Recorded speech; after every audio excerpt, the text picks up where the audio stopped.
Yep. So yeah, this acronym, we call it CREW, and this is the project that we have done and we're going to talk about.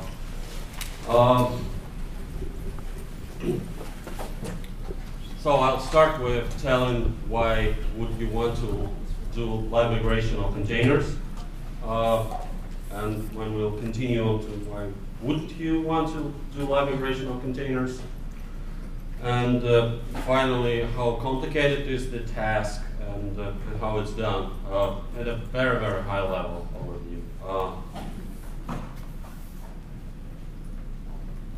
It's actually, this talk about, it's not about CREW per se, but one of the applications of CREW, which is live migration. So CREW is the underlying technology that makes it possible. So this is what I'm going to tell about why live migration could be useful, why not, and what are the oops.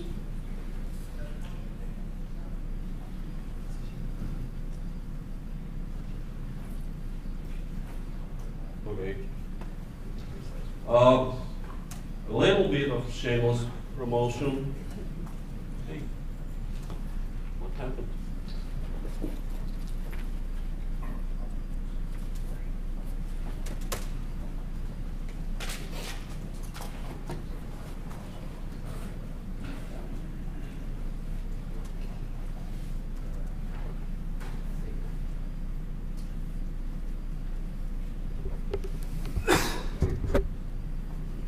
Try fresh start. Oh. I can't go to the next slide.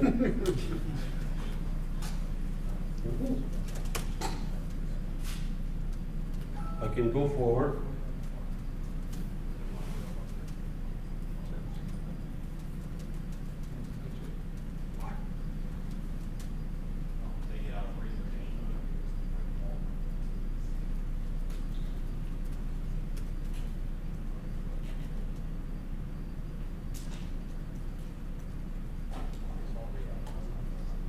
Start from current slide, maybe.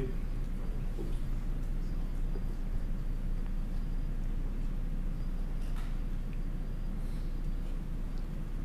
What's going on? Okay. I hope I'll be able to move to the next slide. But basically, live migration is very well known and very well described in science fiction. Only it's named teleportation. And what teleportation is, you scan the object, analyze its complete state, pass the data of this state of the object, and then reassemble it in some other place. That's how it is. And live migration is pretty much the same thing.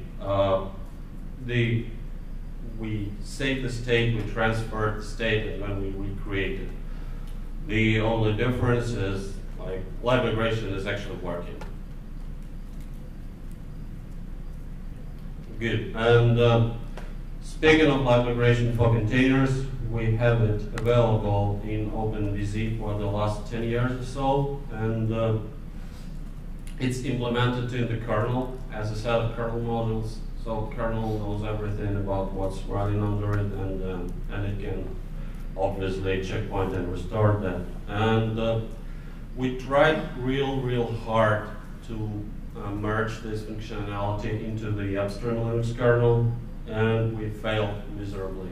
And we were not the only ones. There were other people who were interested in having checkpoint and restore implementation in the kernel, and it's just not possible. It adds too much code into the kernel, which is already way too complicated. So, and we are still maintaining our in-kernel implementation, but 4 years ago we have decided that if we cannot merge it into the kernel, let's try to implement it in user space. And this is what CREW is about.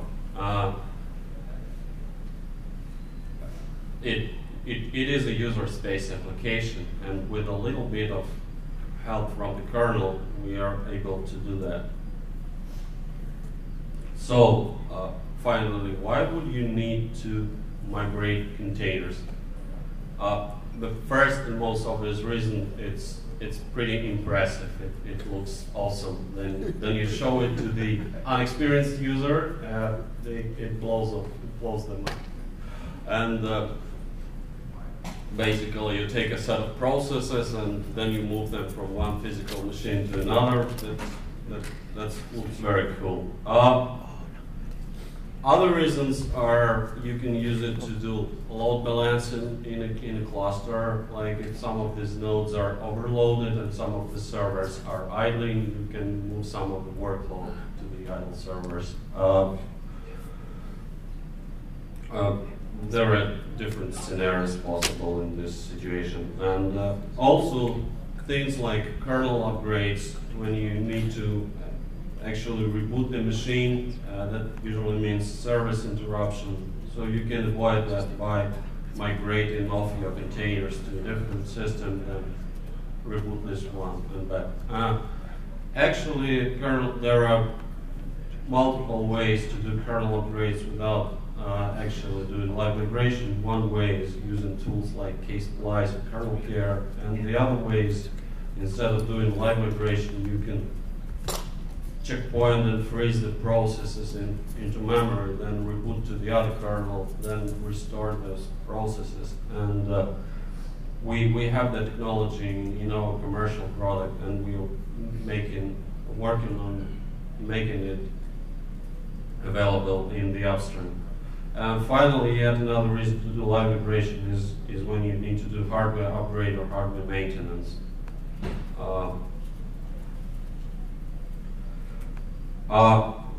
Next, why wouldn't you want to do live migration? Because it's pretty complex and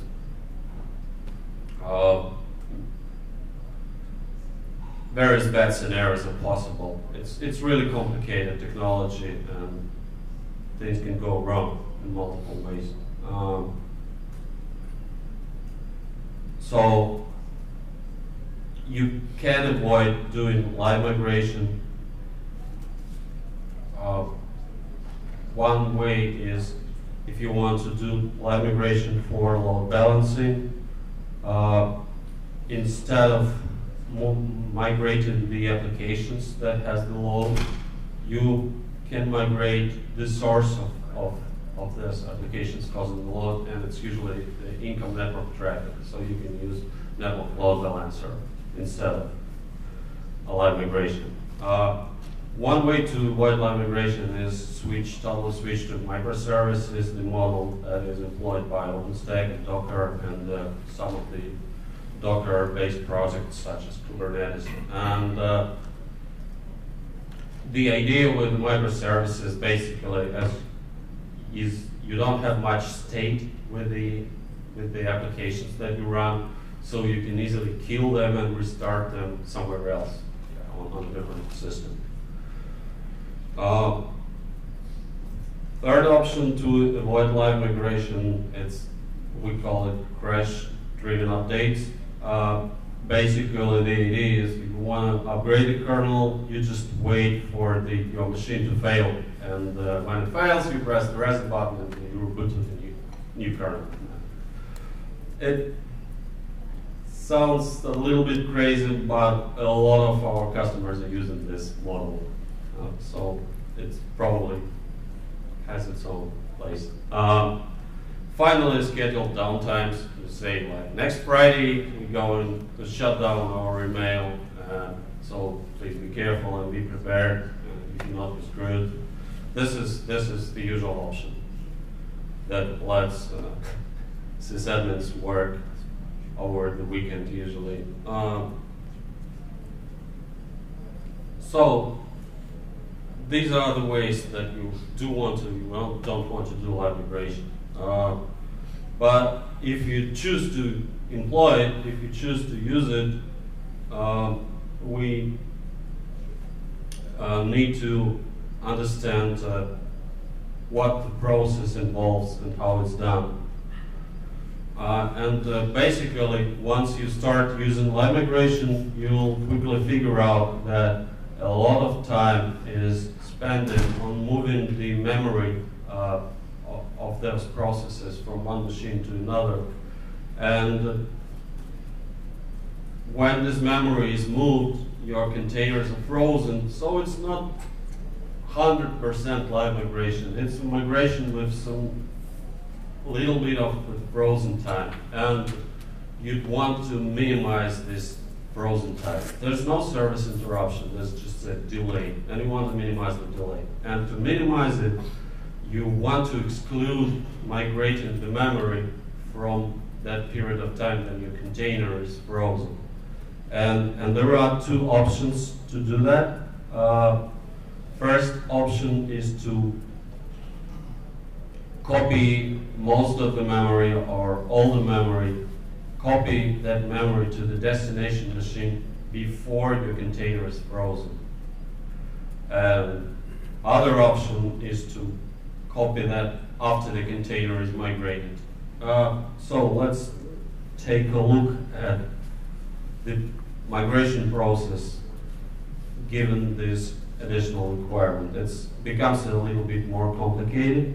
So if you choose to do pre-migration of the memory, first of all, you need to collect and transfer all the processes memory to the other machine. And you might want to do it iteratively because the container is running, the memory is being changed, and you want to do a few iterations. So first of all, you migrate all the memory, then you get the list of the pages which were modified, and you migrate those, and so on and so forth.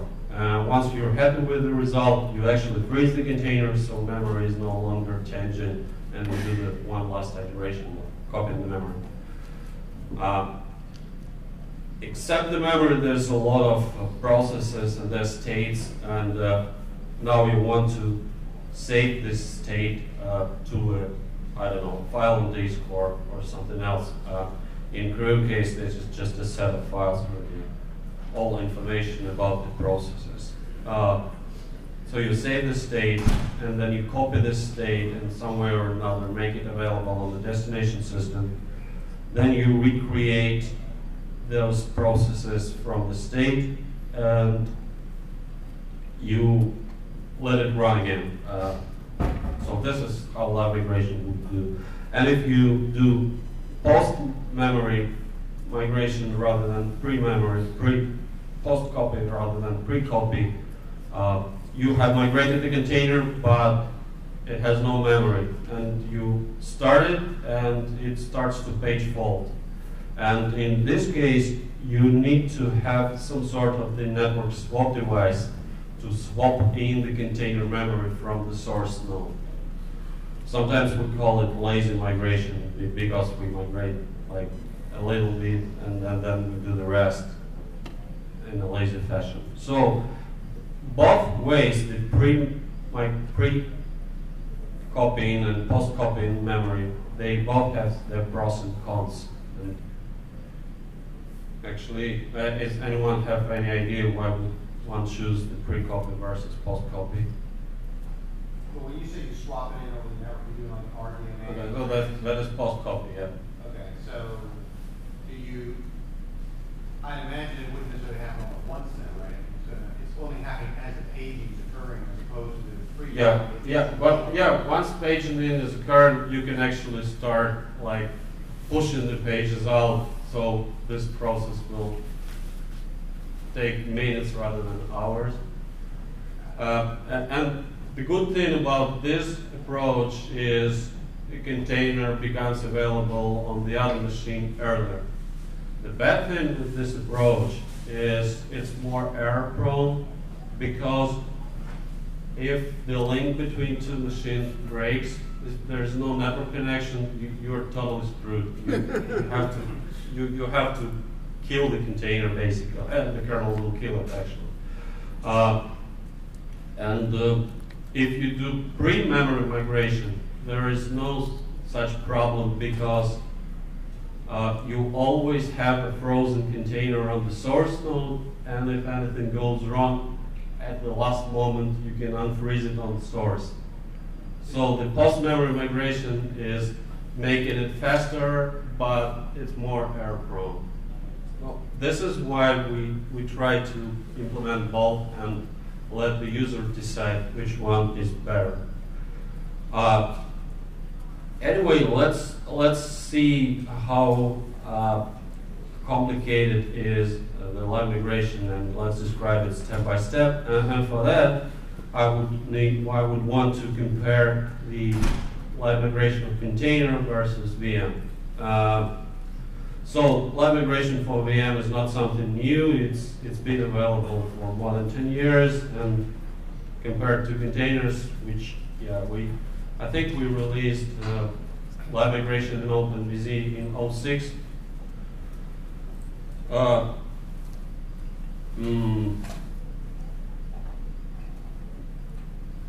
So what do we need to migrate? It's sort of the same thing. In case of VM, we want to migrate the environment, which is virtual hardware. We want to migrate the virtual CPU state, and we want to migrate the memory. In case of container, it's about the same thing. It's just the environment is not the virtual hardware, but those C groups and namespaces that container is contained within. Instead of the state of the processor, we want to migrate the state of the processes and everything that these processes are using. That includes open files, memory mappings, TCP connections, and everything that these processes consume from the kernel, basically. And of course, same thing, memory. So how do we copy the memory? In case of virtual machine, the memory of the virtual machine is managed by the hypervisor. It knows everything about it. It's just a huge segment of memory, and it knows which memory is modified or not. And we just take this memory and copy that. In case of container is just a set of processes, and what we actually need to do is we want to go through that tree of processes, figure out what do we have, and for each process we want to figure out which memory, what kind of memory it has. So we need to collect this memory iteratively. And the other problem here is there are different types of memory. Like there's a memory that is private to the process, that is memory that is shared among the processes, like then you do fork. Lots of memory is shared between the parent and the child. And there is memory that is backed by a file on disk, like the executable or library code. And that's memory that is not backed by the file on disk, and so on. So we need to carefully collect all of that. Carefully collect a set of processes and then collect the memory. And once we do that, we can freeze the process. In virtual machine case, you just suspend the CPU, the virtual CPU or CPUs. And in case of containers, you need to stop all these processes. And there are two ways to do that. Again, you can walk the tree of processes and catch all of them and send them to 6-stop, for example, to stop them one by one. The problem here is while you're doing that, these processes might fork in other processes, and they might fork in other processes. So you need to be careful there and make sure you stop all of them. And if there's a fork bomb, for example, running, you got to race with that fork bomb and try to do it faster than that. Well, because of that, there is a freeze C group subsystem exists in the kernel. If you put your container inside that freeze C group, and most of the container implementations, like Docker, they do that, you can use this thing. You can say, I want to freeze this C group at once, and you offload the task to the kernel, and kernel knows better how to do that. It can make it way more effective. In most of the cases, we can use the freeze C group, but if not, yeah. Does Linux kernel have native support for freezing processes? Yes, groups of processes. what exactly happens if you freeze a process, but while you're going down the chain, a new process forms? How do you collect the new processes? It's there, it's just not being executed. It's the same thing as you send 6 stop to the process. It's like, yeah, it's like when you press the Control Z in terminal. Same thing happens, but in this case, it's just a whole tree of processes. So once we were able to freeze all of that, we want to save the state. And again, for virtual machine, it's mostly the state of the virtual hardware. It's a tree of objects, and we did some experiments trying to save the state of the VM running, say, Fedora Linux. And except for memory, we found out it's about 300 kilobytes of state of the virtual machine, and it's less than 100 objects in there in that state. In case of container, it's also number of objects, but there's much more of those objects. Like for every process, we have every file descriptor, and for file descriptor, we have what file it is, what the position of the file pointer it is, what are the flags that this file was opened with, and so on. And we end up with, actually the slide is wrong, it's about 10,000 objects for the same thing, for the same Fedora, like basic Fedora run. And there's less state in terms of how much bytes do we have in that state, but it's more in terms of how many objects do we have. And that's not the biggest problem. The biggest problem is objects, they don't form the tree, they form the graph, because they have some interdependencies. Like some of those objects, they might belong to more than one process. And therefore, you need to be very careful collecting this information. You need to figure out, like, is this a private mapping or a shared mapping, and to whom it belongs, and so on. And finally, the problem of getting the state from the user space, and in Crew we do it from user space, is not all these objects has a decent API to get the state. Yes. So I'm curious.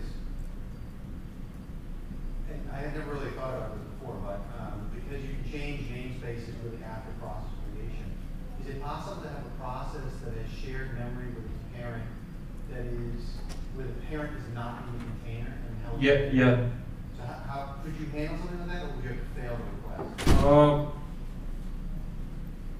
I wouldn't lie to you. I don't know the answer. I might need to check that. But in general, we support nested namespaces. So the answer is probably yes. But anyway, once you have saved all the state, you need to copy that to the destination machine. And in VM case, since that's a tree of objects, you can actually do collecting the state and sending them to the destination at once, like in parallel. So it is serializable. You can make a pipe out of it and push it to the pipe. And in terms of container, you cannot do that because of those interdependencies, because there might exist a situation that something that requires something that will be dumped later. And so we have to first save it and then move it. We cannot do it at once. Finally, restoring. In case of VM, we recreate all the memory, state of the CPUs, and state of the virtual hardware. And it's the same. It's the same with containers. It's just that there are much more smaller objects for containers. Basically, in Crew, what we do is we start a process that reads all this data, like here is the process tree, here is the memory mappings, here are the files that are open, here are the network connections. And this process reads this information and does all the proper syscalls like fork, open, connect, and it becomes eventually it becomes that set of processes that we have checkpointed. And you also, again, you need to be very careful about the order. How do you recreate those projects? You basically need to solve the task. Like this is the graph of processes, which these are the rules that we can use to recreate those sets. Like you cannot create a child process before you create a parent process. You need to follow some order in here. And basically, you need to solve this task of how to recreate it in a proper way.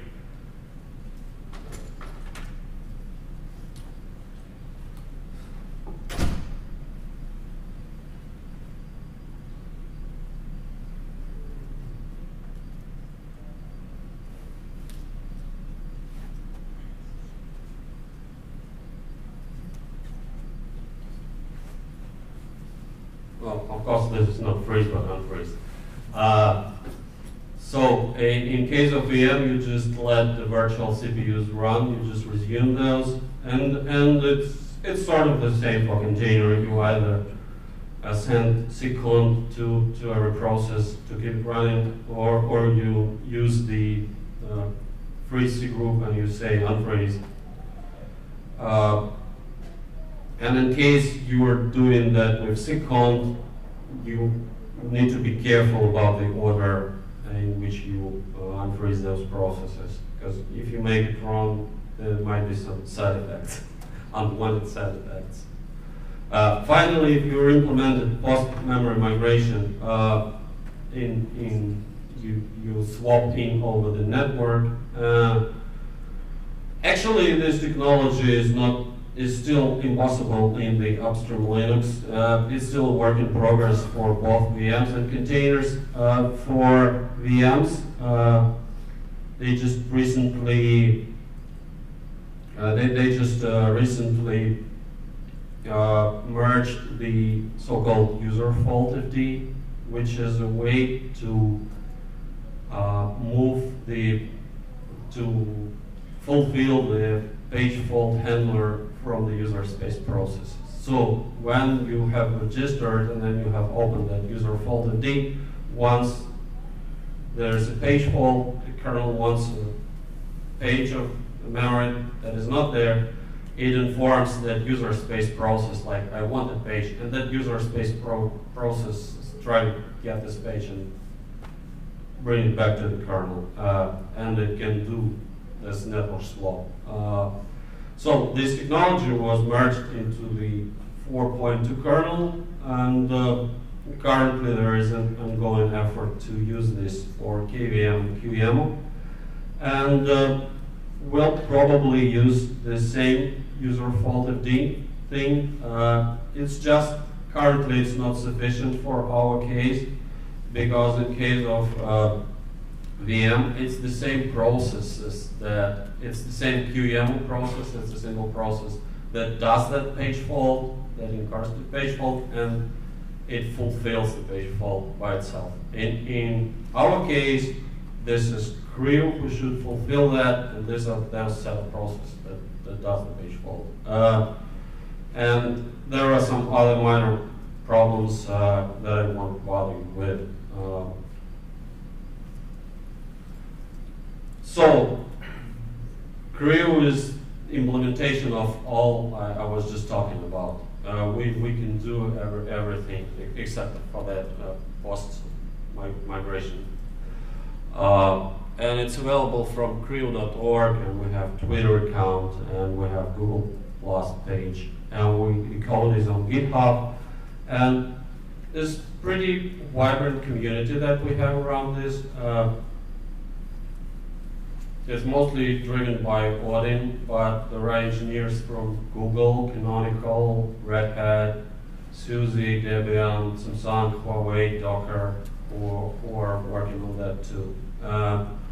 So far, and IBM, who are adding PowerPC support. We just released version 1.7.2 this week. As I said, we're 4 years old, and we can migrate OpenVZ containers, LXC, LXD, Docker containers, and yeah, Docker was showing that live migration of the Quake server. Underneath there is Creo. And finally, Linux kernel developers are also aware of the project, and they're really helpful.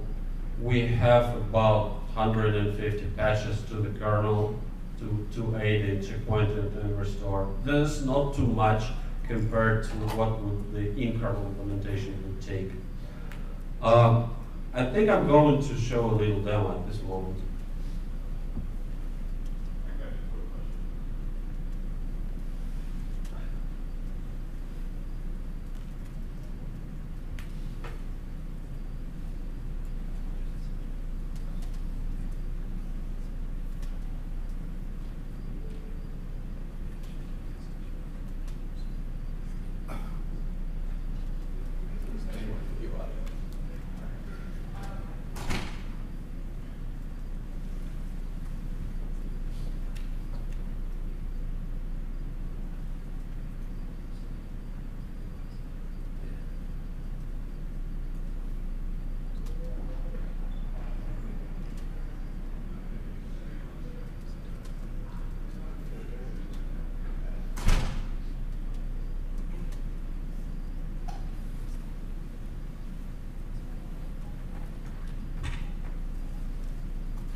So what I'm starting here right now is XVNC server with something running inside that, and we'll be accessing that over the network using the VNC client. And currently, we just started the ISVM in here, the window manager. So this is a set of processes. There's 3 processes in here. It's XVNC and ISVM. And we can connect to that. Here it is. It's like, it's not really a container. It has its own Pete namespace and APC namespace. Other than that, it's running on the host. We can run a terminal in here, and we can run some add the player. So it's been running in here, and the next thing that we do is we checkpoint this.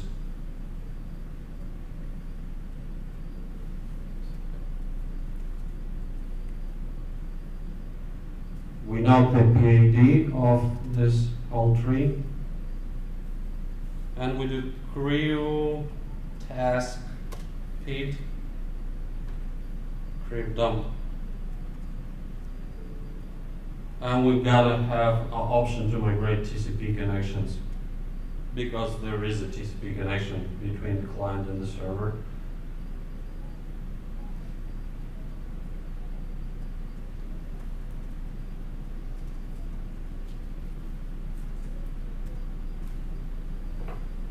Can you describe how that works? Connection migration? Oh, yeah. So, and I want to put these dump files into separate directory. So, this is now frozen. We can take a look at PS, XF, and these processes are gone. And we can now recreate, and we can take a quick look into the image directory. We have those information about those processes, including memory, like, I don't know, pipes, open files, and so on. So let's restore from that.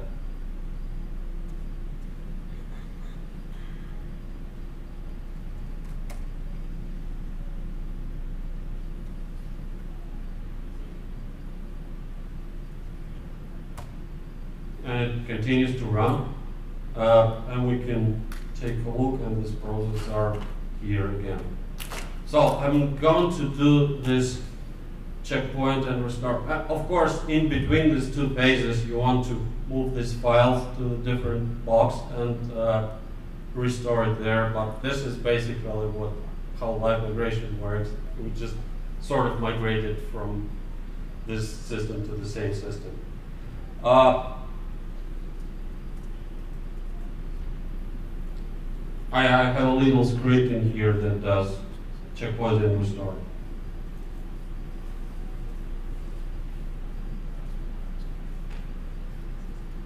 So if you look at the video here, you see that it freezes for some subsecond. Can you actually see that the video is freezing?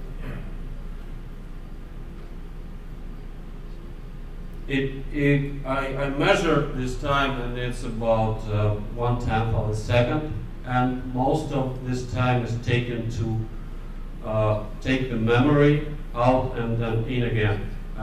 And if we do the pre-memory copy, we can actually migrate the memory beforehand.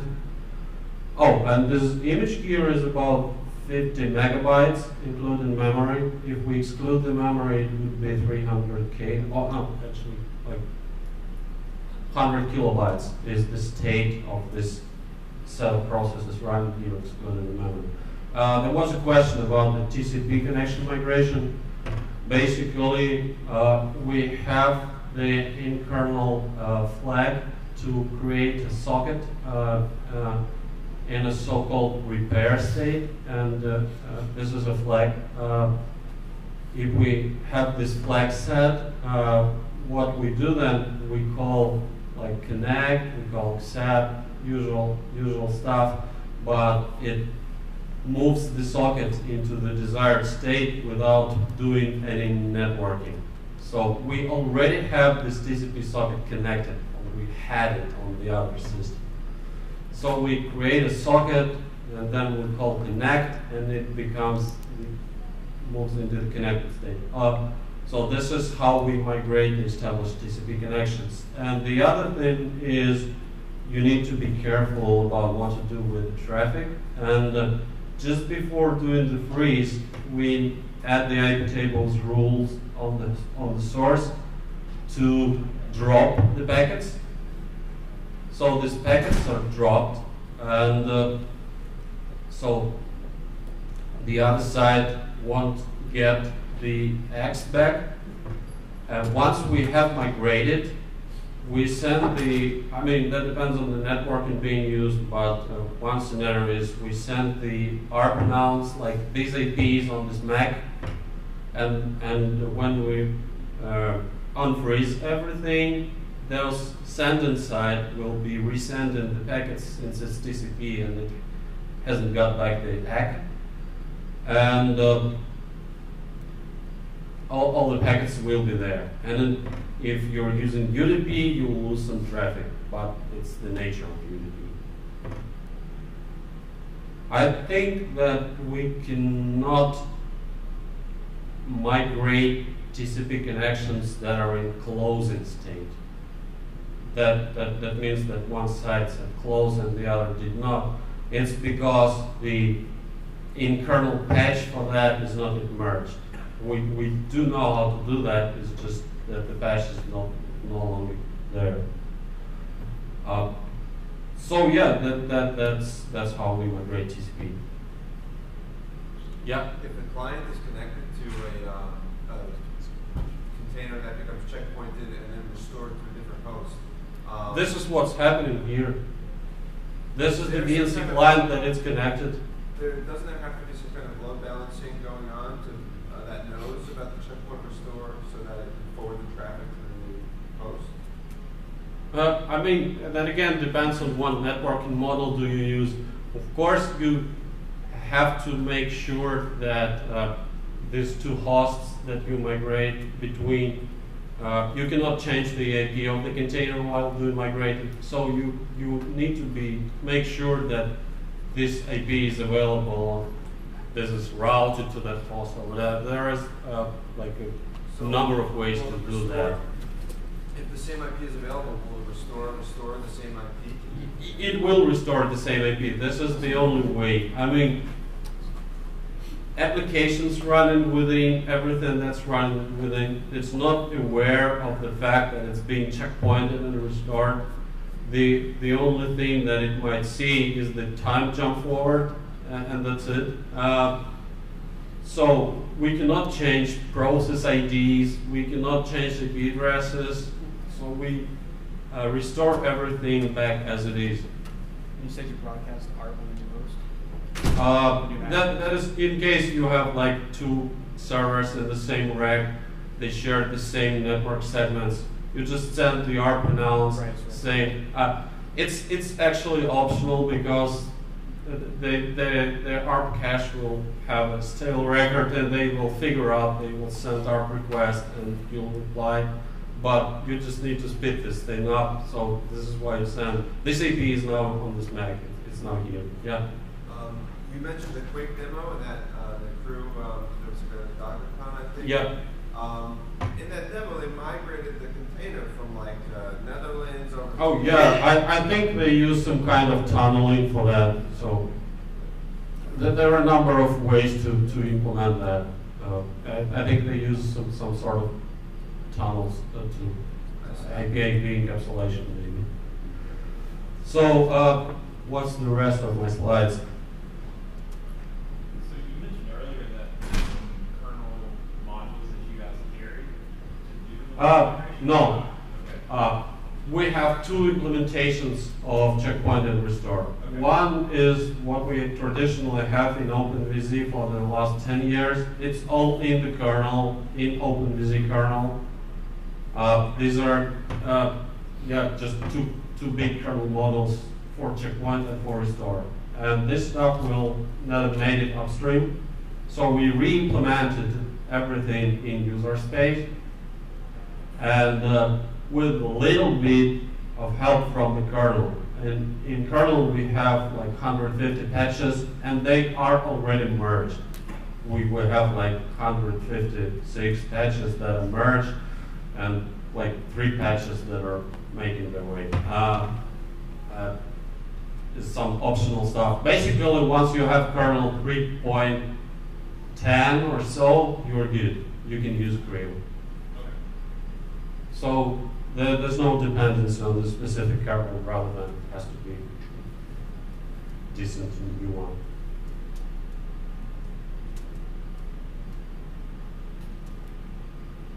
And with the user space tool, you can actually do the migration to a different. Oh, that's what I'm going to tell. So back to the slides.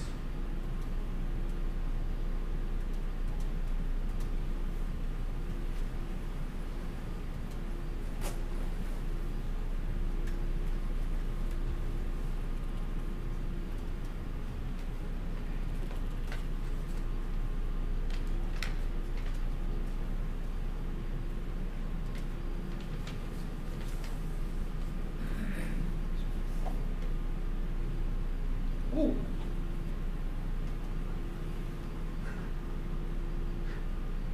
Looks like OpenOffice crashed. Nice.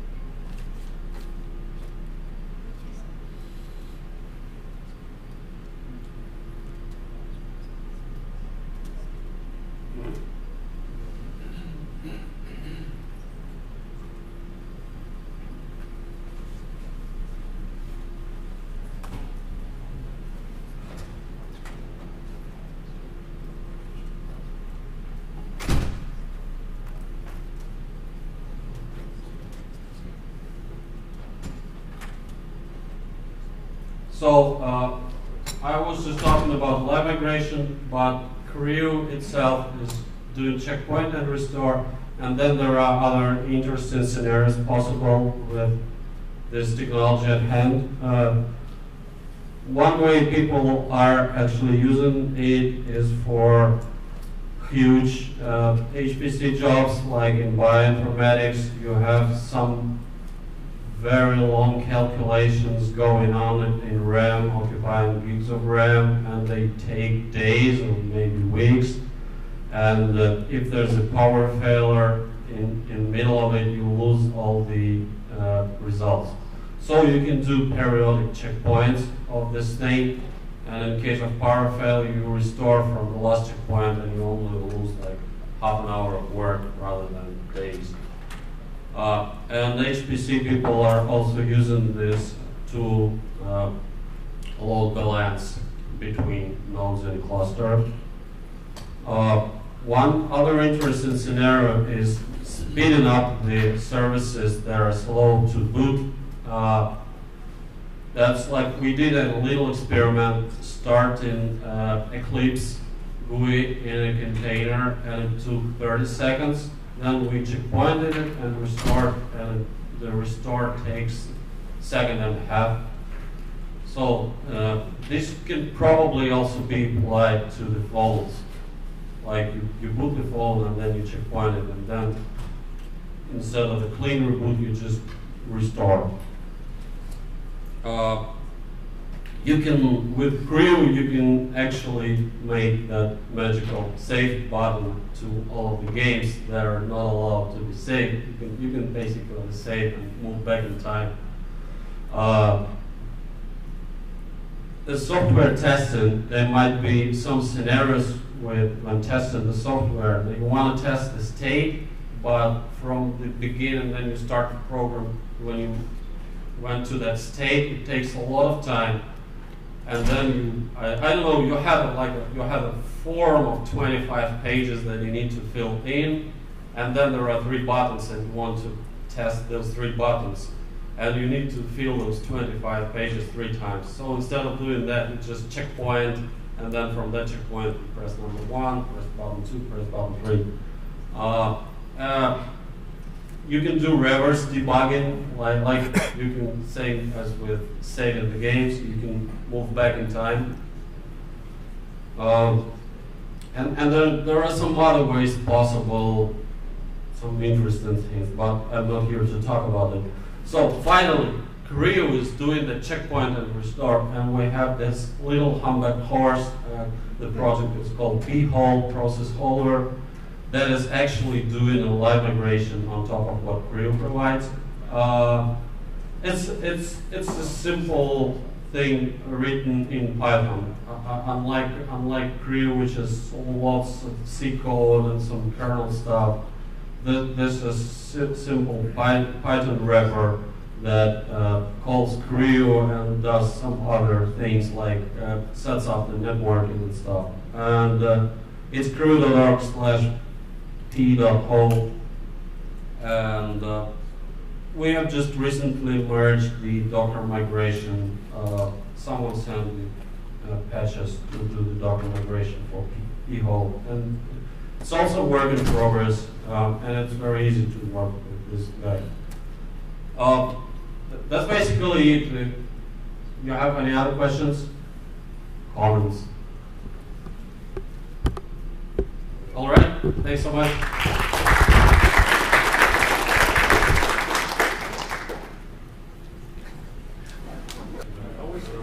Hello, everyone. I'm going to go ahead and get started here. So we're going to be talking about, I think this is maybe a little bit different from the other talks we've seen since we've been here. We're from Austin, Texas, and we know Boyd Hempel. Who gave the talk yesterday, the keynote, and he sort of dropped in on us when we were first trying to cut our teeth on Docker. He works at Stack Engine, which is another company in Austin, Texas, that does Docker orchestration.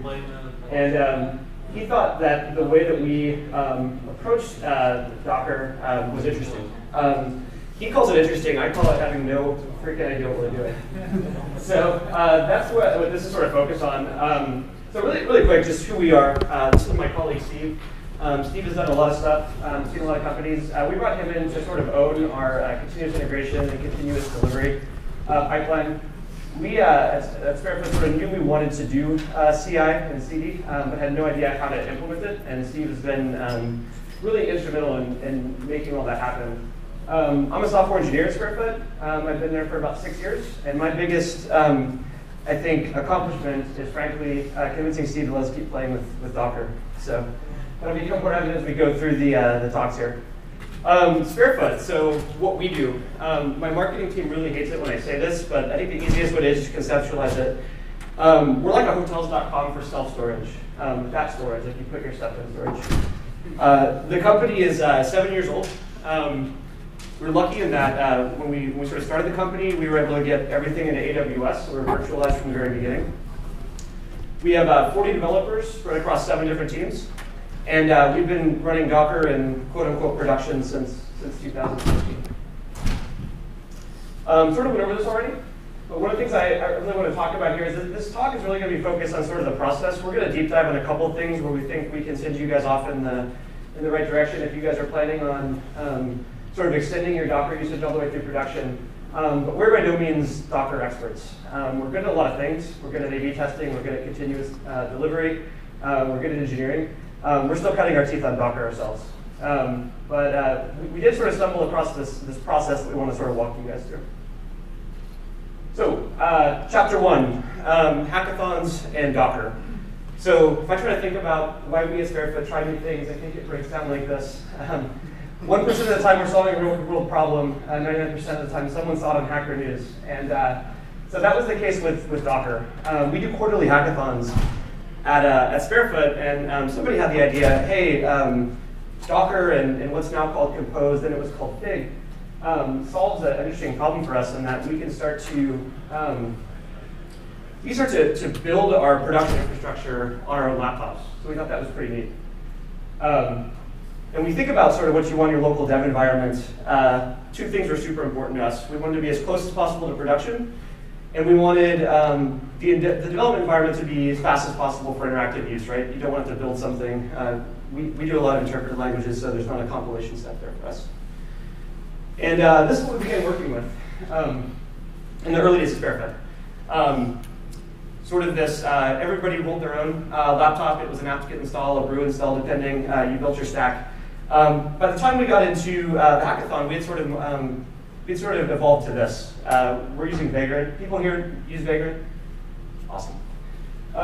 So Vagrant was a big moment for us in that instead of taking a new developer taking a week to get ramped up, we could have a developer ramped up in a day.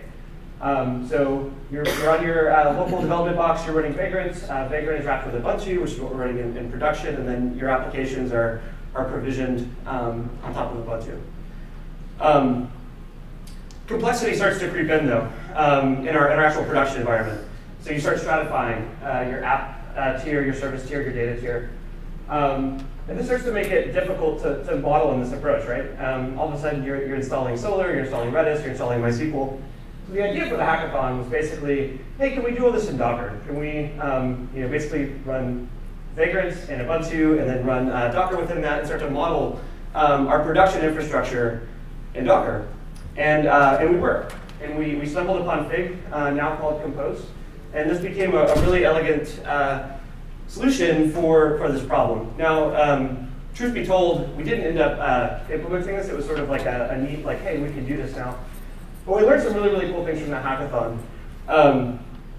We learned that Docker creates an interesting application isolation for us in a super lightweight way.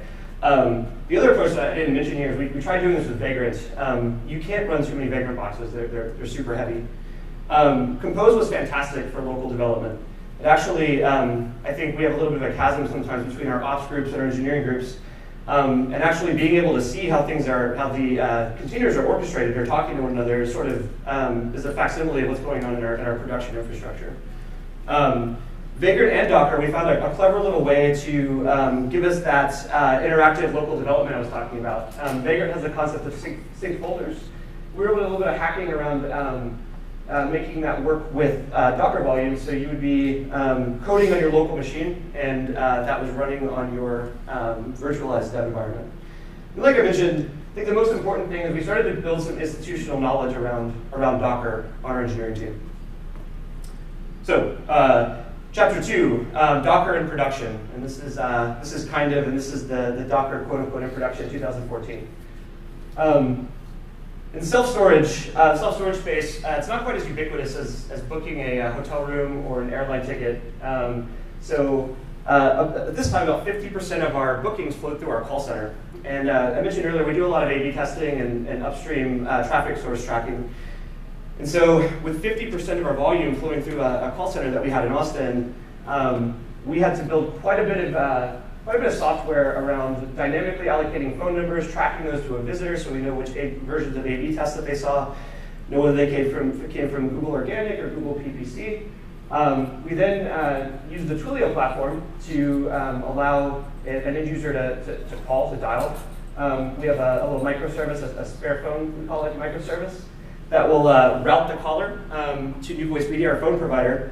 This is what I'm finally getting to. This all culminates in, we have an actual application that our call center agents use. It sort of ties all this back together. So SparePhone is able to sort of proxy some of the information about the visitor to the application. We use some socket technology to sort of talk back and forth. At the end of the day, when you call Sparefoot, we know sort of what you were looking at, where you came from, which versions of A/B tests that you saw, and when you book, we can sort of tie all that back together through our call center. It presented an interesting challenge for us as we started to build this. We had two super bright engineers, and again, something Hacker News. They wanted to use React and Flux. And I don't know if you guys work a lot with Node, but if you ask a developer which version of Node they need, it's N+1, always. And so we found this happening. I mentioned we do continuous integration, so working on the local environment was working really well. We'll promote to our dev or staging environment, and then we'd deploy, and we were maybe running version N on production, and we end up in this situation. Obviously, wasn't great. So our minds immediately went back to that hackathon, right? Docker, separation of sort of dev and ops. We sort of get the encapsulation of you want to use a certain version of Node, go for it. Just put it in the container. We don't care, right? Code, libraries, package manager. And on the ops side, we have a really, really clean interface where we can start to, hey, we know how to monitor or log these containers, and we can orchestrate. So it started to feel like a solution that could work. And this is what I sort of dreamed up when we had this problem, right? We can build these immutable build artifacts, and they will just flow through here. Steve and the developers will be friends again, and everything's going to be great. And I'll let Steve sort of talk to you guys about how that actually went down. All right. So we knew that we had to have a few things to make this work, and Patrick said, here we had this great solution for Docker. It's going to make it so much easier for you to get this out there. And from day one, I was a skeptic, and no one ever accused me of being a visionary. I thought, well, Docker, this is not going to happen. This is not going to go anywhere. But so he incentivized me to do it. It's like, you should probably do this or find another job, something like that. So we were already doing continuous integration. We were doing semi-continuous deploys, and we had other apps that we could deploy continuously. But we knew for this app, this call center app, we had some special things we had to worry about. There's host volumes. We were rsynching code around. We were building containers. We have to worry about the port forwarding, the host volumes when we start these things.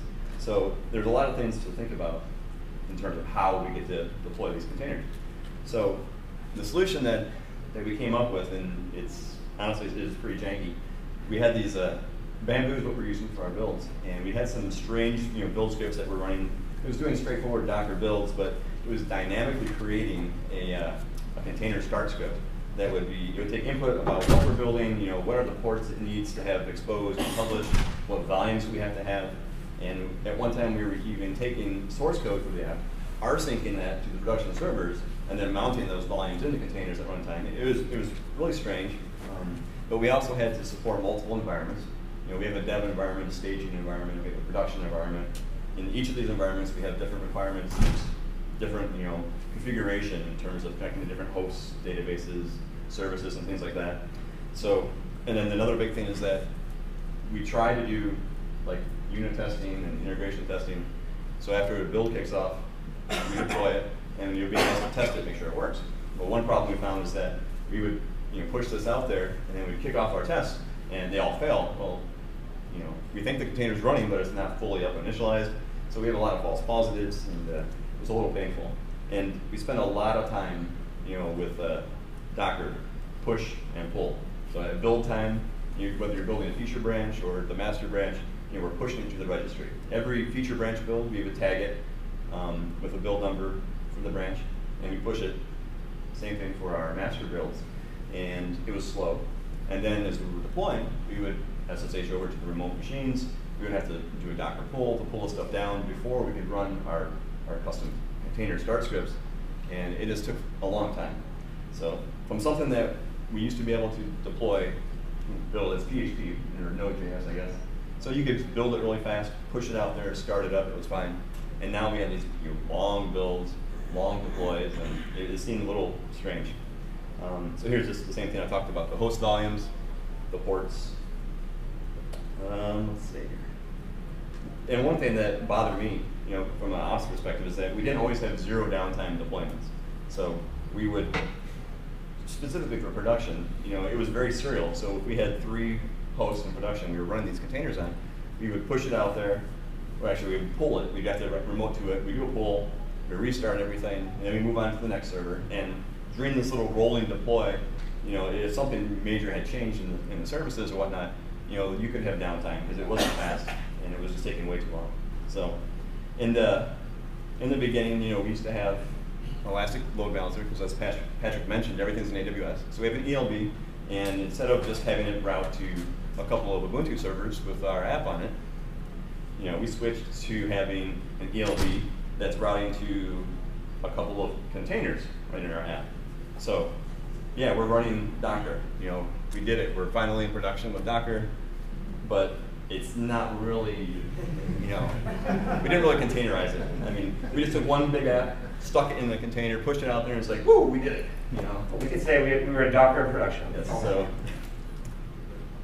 so then we started looking at what some of the real victories were for running Docker. We were running our own Docker registry. It's open source, you can run that. And so we never dealt with Docker Hub at all. But we ran it in AWS. I mean, it was actually on the same box as our build server. So it should have been fast, but it wasn't fast. We were using Device Mapper as the storage driver back then.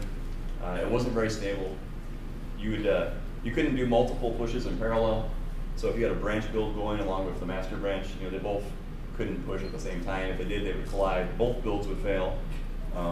Probably about once a week, the container running the Docker registry would just go belly up.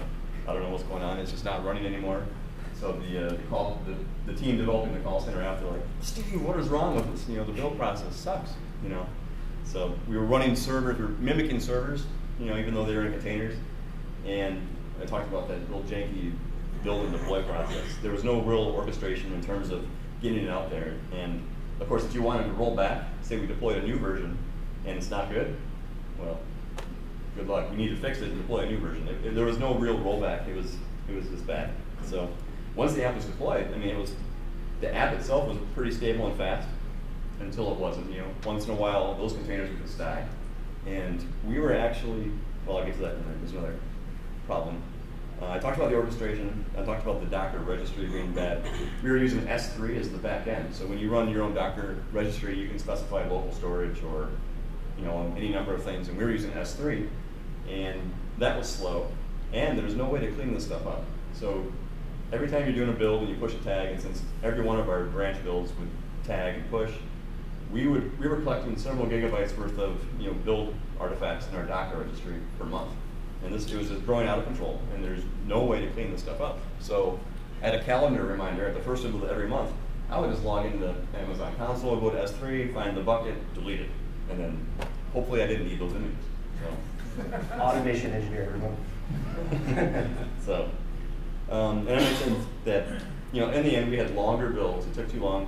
We had longer deploys, and besides being in Docker, there was nothing really gained by all this. So Steve was a huge Docker fan at that point, and on the engineering side, we, like I assume everyone that I've talked to at this conference, we were deconstructing the monolith, right? And we came up with what I thought was a pretty clever approach to doing this, and I think it's pretty standard, right? You've got your application, your monolithic library, your data store, sort of put a REST API in between the application and the library, which is typically the hardest part, to get the application to stop talking to the library and start talking to the API to sort of achieve that decoupling. We would then sort of carve out the code that was in the monolith or recreate it more often than not. So for example, our booking service, we would take the booking functionality out of the monolith, separate it, and then finally move the data over, and we'd come up with these nicely segmented microservices that we'd put behind the API gateway and have our application talk to it. This all worked out pretty well for us. It seemed to fit really nicely with the Docker use case. So Steve wasn't talking to me at this point, so we sort of did this on the engineering team without involving Steve. But we wanted to, this sort of added a third dimension to what we want in our development environment as we started to build these guys out, right? So we were able to get these out into production. But we found that we really have this need to isolate the microservices in our local development environment, right? As you start to go from one shared code library to 7 or 8 different microservices, all with different stacks. You don't want to have your application developers, the people that are consuming those, have to implement all that technology locally. So back to our Vagrant environment that we talked about earlier. We have these services, all with sort of heterogeneous technologies behind them. Hey, what can go here to make all this talk to each other? I thought the right thing to do was Docker. So we were really comfortable with Vagrant. Everybody knows how to run it. We've been running Vagrant at Fairfoot for the last 2 years or so. So rather than go full Docker on day one, we decided to sort of take this approach, create a second Vagrant image that would allow us to run the Docker toolkit, and we could deploy our service images onto that Vagrant box. While we're in there, we decided it might be kind of nice to also break out our data here as well. And so thus was born Logentries, which is what every one of our developers is running for their local dev environment. This actually solved this problem really nicely for us. So as we're building out these microservices, the service teams themselves could create services, build them on top of whatever technology they wanted to, turn these into images, and in theory, the Vagrant box that we sort of shipped out to the other developers could just pull those images down. They don't necessarily have to understand that we're running Redis behind the scenes or Solr behind the scenes, or even Node or PHP or Java. It worked out really well. The other nice thing, the sort of bonus here, is it sort of created these pipelines in terms of ownership. So you had the service teams who, if they were truly service-based, would just own their image. In our case, we had a services team that sort of owned all those microservices. We're moving them over. They owned the Vagrant box and the images that were on top of them. We had our operations group and our DBA sort of owning the monolithic data tier, and then the application teams could each sort of own their Vagrant box as well with their applications. And so this worked out pretty nicely, but we needed a way to have the engineers that were working on the services to sort of seamlessly get these onto the Vagrant boxes without some sort of manual process. Ideally, right, we'd push to a registry, and then Vagrant would pull those images, and hopefully we could sort of access control all that. Steve mentioned we rolled our own registry. It was just hard. One of the things for us, we're not Docker experts. It's not a problem that we really wanted to solve. We just wanted something that we could limit access control and that we didn't have to maintain. So we tried Quay, just the first thing, literally Google search, Docker registry that doesn't suck, and Quay came up. We rolled that. We've actually been really, really happy with it. Has access control, has this concept of robots that worked out really nicely for us. So instead of being a user, you can create sort of a robot. In our case, we created a Vagrant robot, would generate a hash for us, and we just baked that into all of our Vagrant boxes that would allow access control to the appropriate images that would pull down during development. And the biggest thing, we don't have to maintain it. CoreOS maintains it for us. So the next step here was sort of bolting this onto our continuous integration environment. And I imagine this looks similar to what a lot of you guys are doing. Nothing super surprising here.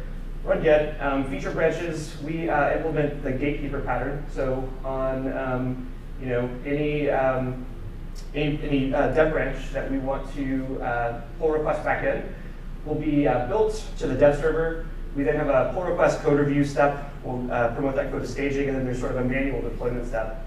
With Quay, we were sort of able to mirror this on the Docker side. So without changing our process at all, completely transparent to the developers, we were now building their service code to the dev environment, the staging environment, and pushing tagged images along the way within Quay. And if you go sort of further down the chain, as a developer who maybe has nothing to do with the services team, but you are consuming the services, it created a really cool local environment, right? So you have your applications running on your VagrantBox. And I'd like to say we thought about this ahead of time. We did, and our developers sort of discovered this, like, holy crap, I can run automated tests against all versions of the service images, right?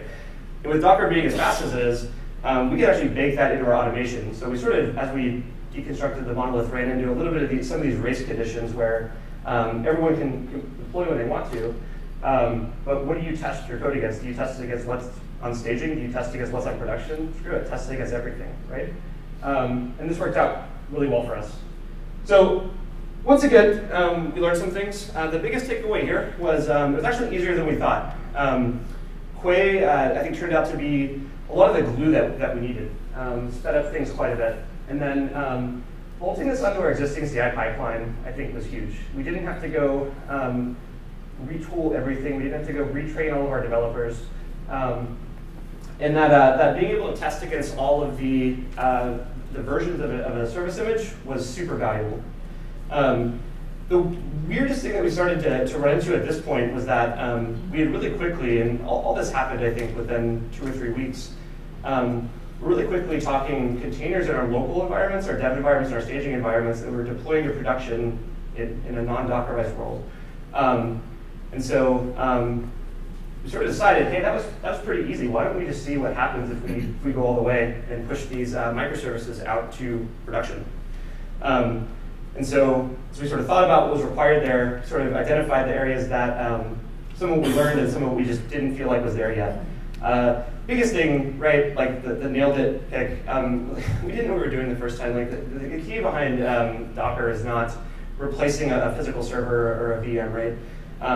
And sort of from 2014 to now, orchestration tools have become a lot more mature and can handle a lot of stuff for you. We needed a way to do better deployments, right? Steve mentioned we had deployments that had downtime. If we had to roll something back, it was a very manual process. Wanted to get better there. And then finally, we had sort of sidestepped this problem altogether, and our first run at Docker is the configuration management.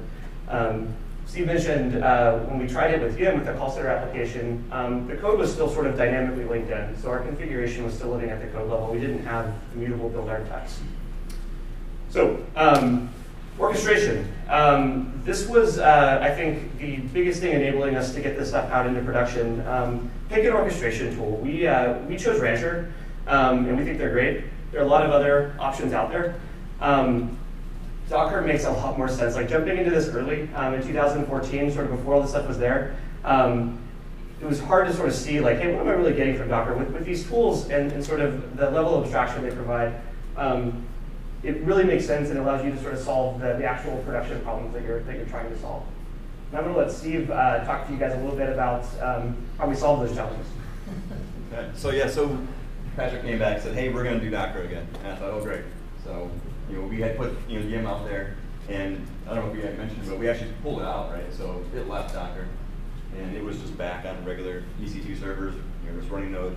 And so we had a meeting. He's like, hey, check this out. I looked at a couple services, and these were pretty neat. And I looked at them. I thought, oh, maybe. So I committed to doing a review of a bunch of orchestration services or container services, and trying to pick a couple of them that we thought would work. So I ended up looking at probably like 7 or 8, and just some of the ones we looked at. We looked at Stack Engine, which is another Austin company, and it's a really cool product, but it was lacking one feature that we had to have at the time. And that was support for Docker Compose. So we wanted to have this contract between the developers and the ops team. It's just a Compose file. Say, this is what we want. This is the layout, the architecture we need. Want to give this. They wanted to give that to me and say, push it out there. And not having Docker Compose support in Stack Engine was the problem. I believe they have it today. So in fact, I'm pretty sure Boyd has said they have added this. I gave them feedback at the time saying this is something you have to have. So. It's good for them. And then it's still a really good product as well. Kubernetes is pretty cool. It's super powerful. If you're using it, is anyone here using it today? Okay, so there's no one here who has a PhD. Okay, so it's very cool. It's extremely complicated, and I did get it up and running, but it was just very complex and probably more powerful than what we needed. Mesosphere was really cool. That was one of the ones Patrick originally showed me in that first meeting, and it worked. And I found it was a little slow. But when I was deploying new services, I mean, it was taking minutes for those to come up, and they were small containers. I couldn't quite understand why. We looked at EC2 container service, obviously, since everything we have is in AWS, and they also were lacking the Docker Compose support, and you had to use their AMIs, it looked like, and it was more of a, like, what is it, the Elastic Beanstalk, config format. It wasn't Docker Compose, so it wasn't really going to work exactly the way we wanted. All of our hosts, and that's something we haven't talked about, the actual VMs that we're running these things on, we use SaltStack for config management, and so all our hosts were Salt mediums, and we wanted to be able to provision these ourselves and manage them, and with ECS, we really couldn't do that. So then the last two we looked at were Tudum and Rancher, and I guess there's a big discussion about whether it's Tudum or Tudum, but we've heard it several ways. And so Tudum was one we looked at first, and it didn't have Docker Compose support when we were doing our little beauty pageant. They have it now as well. I think that's something that everyone is, kind of standardizing on. But it was very beautiful. I mean, you look at the UI, I mean, everything was polished, and you could do everything you wanted to do. They had one orchestration point. Everything just worked. It was pretty cool. And I was looking at finishing up my little review of all these services, and I just did a couple more searches just to make sure I didn't miss anything that was randomly popular or wildly popular. And I found someone in Stack Overflow had mentioned Rancher. And I went and looked at it and looked at the website, and they said, I don't think this even applies. That's not what we're looking for. And then like a week later, I went back and looked at it and said, well, maybe I should just give it a try. And I downloaded it, installed it, and we set it up, had Docker Compose support. It was like, wow, wait a minute. I can now take this one file, and they have the concept of a Rancher Compose. It's kind of like a file you put along with it to help with the scaling and whatnot. Put these two things together, and it just pushes it out there. And it was amazing. I thought, this is it. So we pretty much immediately spun up Rancher for some of the services. And we did a proof of concept, and then I went on vacation for like 2 weeks. And I came back, and Patrick's like, yeah, we're using it now for production. So, but I thought it was more mature than most of the other projects we looked at. How about Doku? What's that? How about Doku? Doku. The one thing about Tudum that was a little bit of a turnoff was that we had to orchestrate through their endpoints. So if they were down for some reason, obviously your production servers wouldn't be down, but you couldn't do any more deploys. So that was kind of a concern. We wanted to host everything ourselves so we wouldn't have that limitation. And the other big thing is that when we signed up for the beta for Rancher, they got us into like a beta-only forum where their engineers were actually on there. They were very, active. They were talking in there, and if you had a problem, they would help you debug things. You get feature requests, they were able to get back to you and say, yes, we could do that. No, that's a dumb idea, or maybe you should do this instead. So I was really impressed with how active they were. So when we deploy this, we're in AWS, and traditionally we've always had ELBs in front of our apps and our services. And for this new Rancher setup, we decided we're going to keep the ELBs for each service, and then within containers, we will have an HA proxy container, and then the actual containers for the apps and the services. So the ELBs are actually load balancing the HA proxies, and most of you probably know that ELBs are HA proxies anyway. So we're going from HA proxy to HA proxy to the actual services. So this is the before diagram. It's ELB to the apps. And now with Rancher, we're going ELB into HA proxy to the containers. So one thing I did want to call out is that we have the Rancher, like the admin server, it's just kind of like off on its side there. And we have another slide later. I'm going to tell you why Patrick will tell you why that's important. So just kind of remember that. So you might be wondering, why do we have this extra like HA proxy layer? I mean, what's the point? Why are we adding this extra network hop for every single call? Well, the biggest thing was for deployments. We could create these ELBs and then just leave them alone. We don't touch them. So when we deploy services, we deploy them as version services. So there's always, like if we have a service called your booking service, it's going to be booking service dash, and then there's like a timestamp dash, and then a number, which is the build job from Bamboo. So this allows us to have multiple services running, and you can clearly see, like kind of like the order and when they were deployed and which ones are newer. And that's critical because if we deploy a new service and it's horrible, we can quickly roll back to the previous one. So our developers can actually deploy, they deploy to dev every time they commit, on a featured branch. We deploy to staging every time a pull request for the master branch is merged. And most of our apps and services now, the developers can deploy to production whenever they want. So it's kind of a consensus deal. Hey, can this go out? Yeah, okay, and then push it out. Did it work? Great. Did it blow everything up? Quick, we'll roll it back. And they can do all that. We use HipChat for like group messaging, and we have a bot in there that allows the developers to deploy and roll back, and it works really well. So when we do a deploy, whether it's manually invoked by us or they're doing it through HipChat, the bot calls scripts. We have like an authentication layer built in there. But in the end, there's like one script that gets called.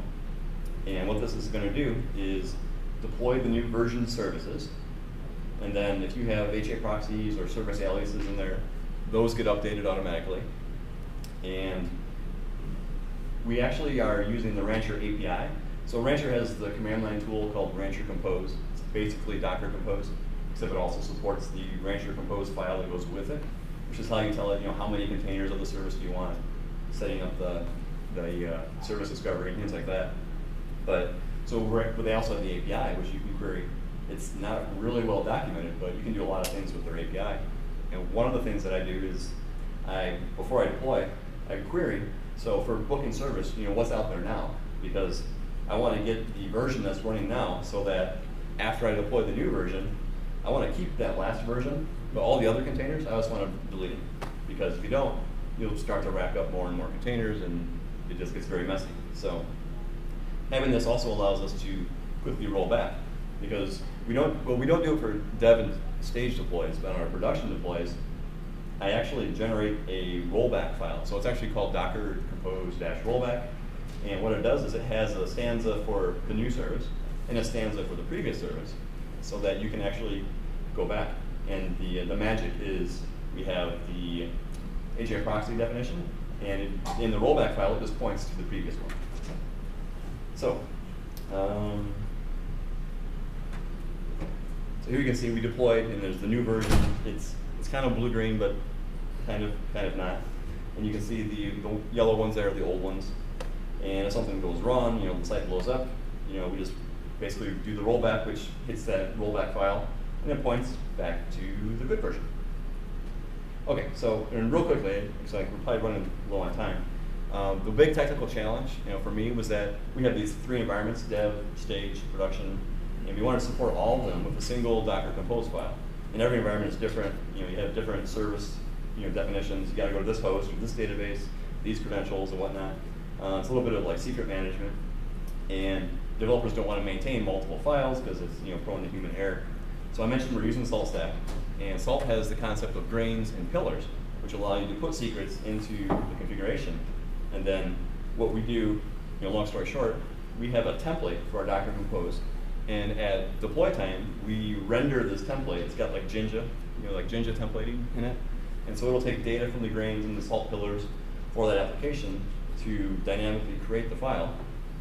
And that allows us to have things like, MySQL hostname, username, password for that environment. What Redis server should I use? Is this a dev or stage environment? It's a whole bunch of different environment variables. You can even have different host volumes mounted, and just all sorts of different configuration, all based on templating this. So in the Rancher Compose file, you can see the first couple lines. There's like the set variables. That's all Jinja templating. And we set a couple grains from our deploy script, and then that allows us to just render this stuff out. So booking service dash, prod dash, and then the version numbers, like that timestamp I talked about. It gets automatically filled in. This is probably very hard to see, but this is a chunk of the Docker Compose file. It's the same thing. It's just all that Jinja templating. And if you're interested in how I actually do this, the script, it's a Python script that talks to the API and calls the Salt functions to render the stuff, and I can share that if anyone's interested. But here's a big chunk of just environments from the Docker Compose file. You can see we're just doing this salt pillar.get and different items, and it just fills it out. And it takes milliseconds to populate, and it's part of the build that generates these. So this is, I think I just talked about this here. This is the Python code we use to render the templates into real files. And part of the deploy election is called Rancher Compose Create and Rancher Compose Up. And I talked about that rollback file. So everything that magically happens, it goes through that orchestration point, and we have a lot of good stuff. So the one last thing I wanted to add was that Rancher 041, probably 3 or 4 weeks ago, came out, and they added support for variables, and which was kind of like what I had homebrewed with these Jinja templates. But I think what we have is still valuable because Rancher's variable support, they're looking at environment variables on your server that you're running Rancher Compose on.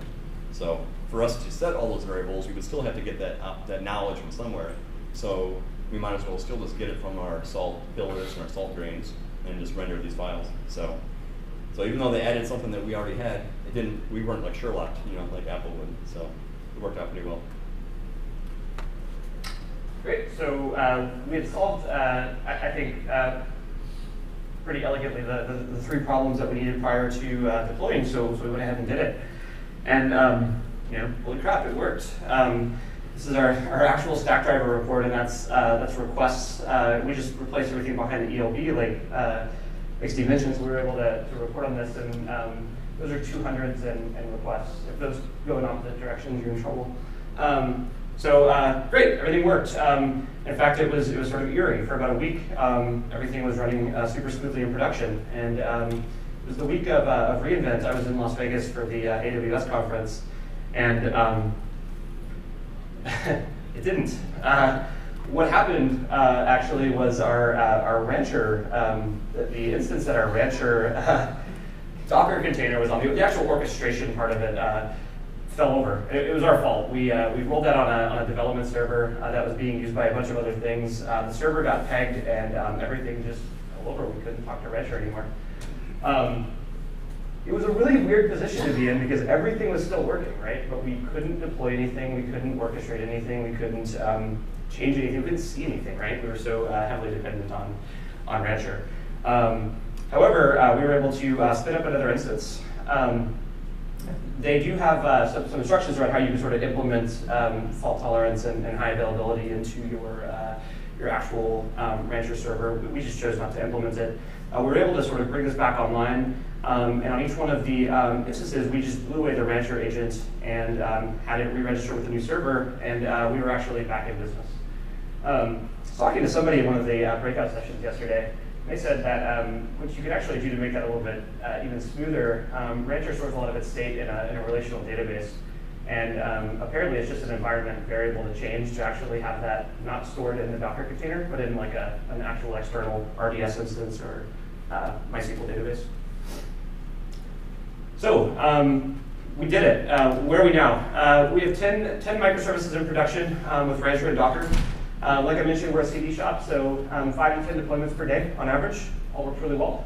Our busiest services running on the platform are doing about 50 requests per second.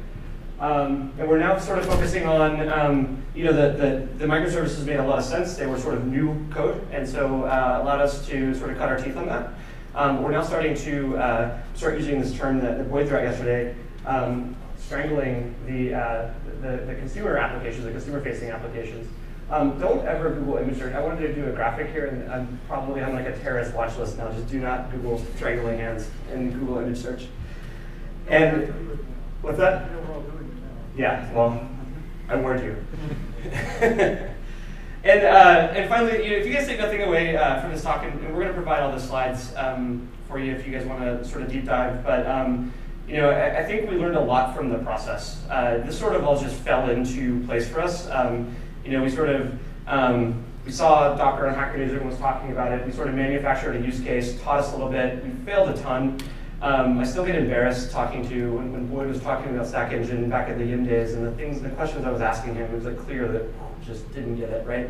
But you'll learn as you do that, and then move on and apply what you've learned at every step of the way, along the way. And like I said, it's become a super important part of our architecture, and has actually solved a lot of real-world problems for SquareFoot. So thank you guys. I guess we have a little bit of time for some questions if there are any. Yeah. I wasn't sure. You had mentioned in 2014 you had this issue of pull and push taking more time. How was it addressed when you So Quay.io and our own local, Docker on the build server. I mentioned before we were using Device Mapper, and that was definitely the wrong thing to do. We switched to AUFS as a storage driver, and that's also what Quay.io uses, and that was considerably faster. So, I mean, we saved minutes from the build just by changing the storage driver to AUFS. Yeah. If I'm storing MySQL passwords in EMD, be secure enough for it? So I tried to talk about that in one of the breakout sessions yesterday. I said, what do you think about secrets in environment variables? And there wasn't really much discussion about it. The biggest thing for us is that our entire environment is locked down, and if you are on the host, then yeah, maybe you could look in the proc file system and get that stuff out of there. But if you're on the host, we have bigger problems. So we don't even SSH into these the hosts that run Docker. I mean, we don't have SSH on. So they're all salt, meaning so through SaltStack we can actually do remote execution and things like that. So we feel it's secure for what we're doing. So along those same lines, since you're pushing everything down through Salt, are you encrypting your passwords as they're being checked in? Are they being checked in as part of the version control for Salt? How are you managing that? Right. So the Salt pillar data is not checked into like source repos. So it's not encrypted, but it's Salt pillars. The way it works is that you have to give like explicit targeting rules for what servers can actually see that pillar data. So we make sure that only the container or the hosts that are running these services can see that data. And since it's not in a Git repo somewhere, developers can't even see that. How long did it take to build out the production deployment in the building? It was fast. I mean, a day or two, and just compared to what we used to have in the beginning for doing those convoluted deploys and whatnot, doing it all through Rancher with Rancher Compose, it was a couple hours, and we had a proof of concept working. Being able to bolt that onto like our existing processes, I think saves a ton of time. For your pillar data, are you using like a database backend? How do you implement? No, it's a flat file, flat text. It's just a flat file. Great. Thanks, Al.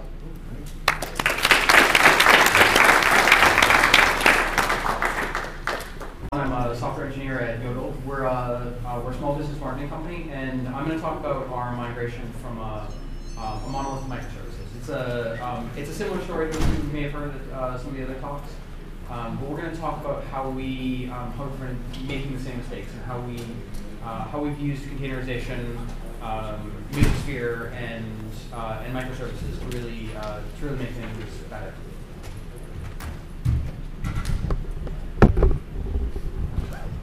So I'm going to talk about some of our successes, some of our failures, and the various challenges that we're still facing. A long time ago, we created a monolith. I'm sure a lot of you have done the same sort of thing. If you're lucky, it's testable, it's performant. It's hard to scale though. Often, if you have a monolith, it's hard to deploy. You might start off with some manual testing that's not reliable. If a server's up, that doesn't necessarily mean your service is up. You're probably deploying infrequently because it's scary. It's how we all start, but I think we can do a little better than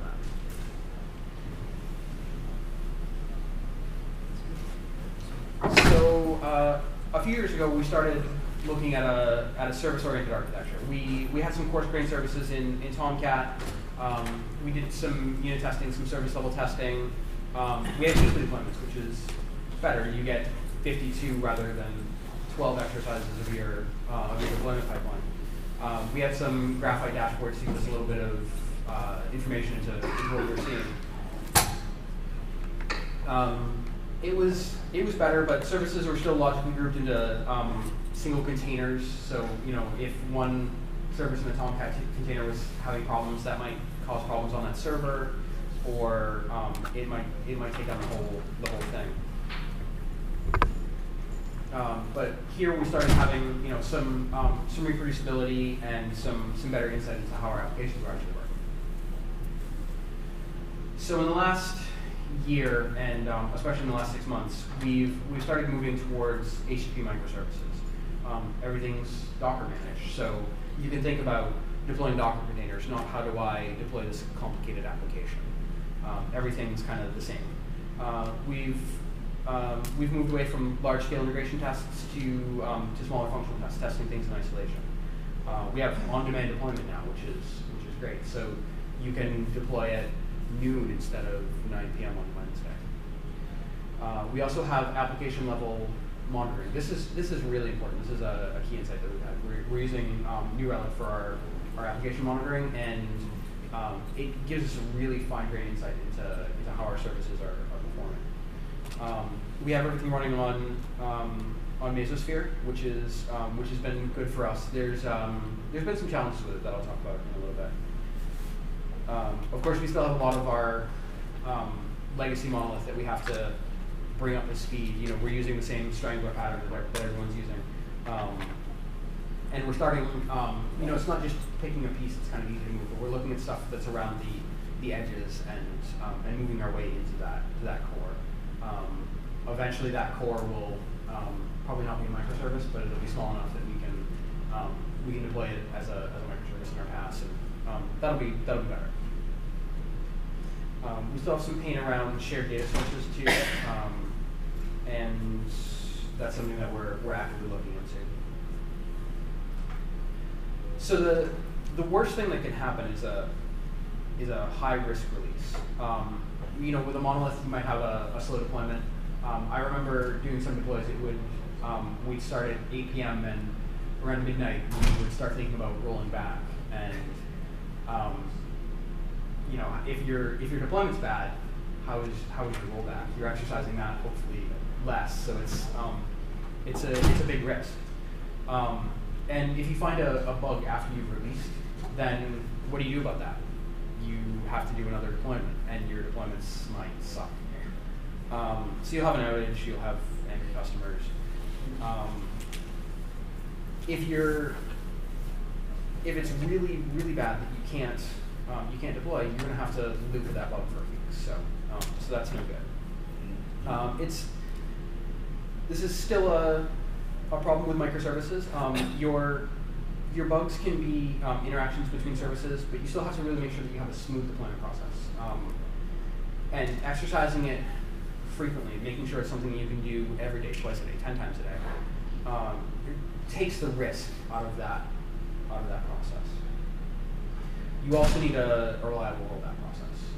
It's hopefully if your infrastructure is set up such that you have immutable infrastructure, then you can just deploy the previous version, and that's easy. But if you fail to do that, you might have a flaky rollback, and that can be terrifying. You also need to be able to scale easily. When you have a microservice, the real advantage of it is that you can just plop down a whole bunch of them. So that's got to be easy. It's got to be automatable, but you need service discovery, you need routing, you need a way to utilize those microservices. So automation is going to be very critical. The other problem with a big monolith is slow feedback. So we're an agile shop. We try to release things quickly so we can learn from customers. If you're releasing once a month, you're not getting a lot of feedback. If you're releasing 2, 3, 4 times a day, you can get a lot of feedback.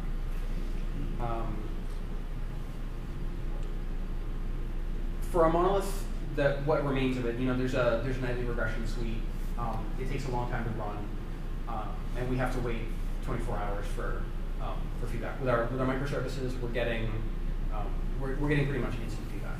It's a small piece of code that somebody can understand. You can run the tests in just a couple of minutes, and that's much better. It makes it easier to develop.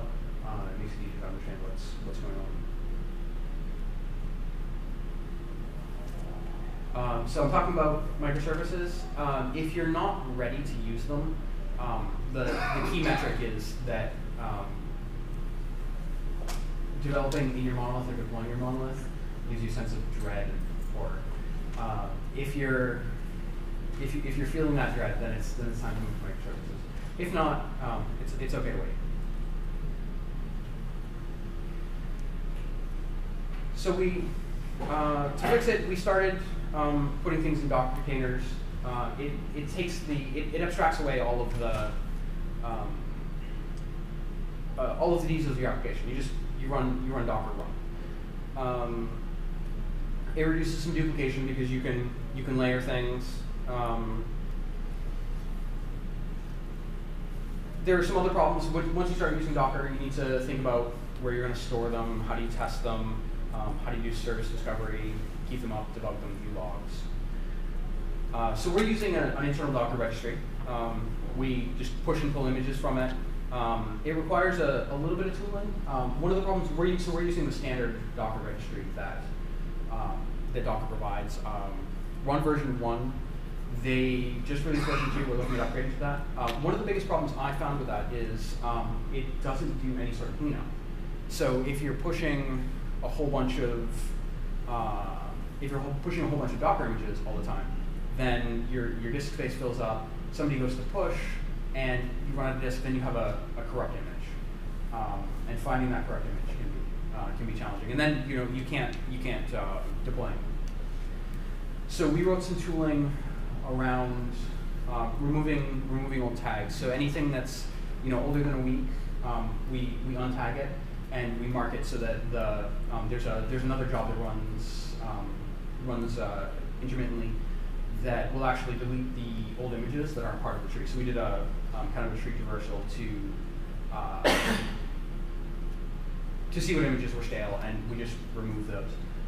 It's been pretty reliable. This is something where I'm working actively to put on our GitHub. So if you're using Docker registry, you're planning on using it soon, we'll make some cleanup tools available.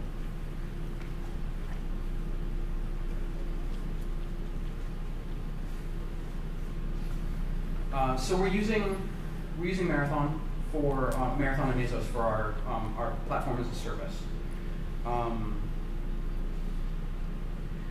It's nice because it works directly with the Docker registry. We start out with a Bamboo build plan. We push that, and Marathon can actually pull down from the registry.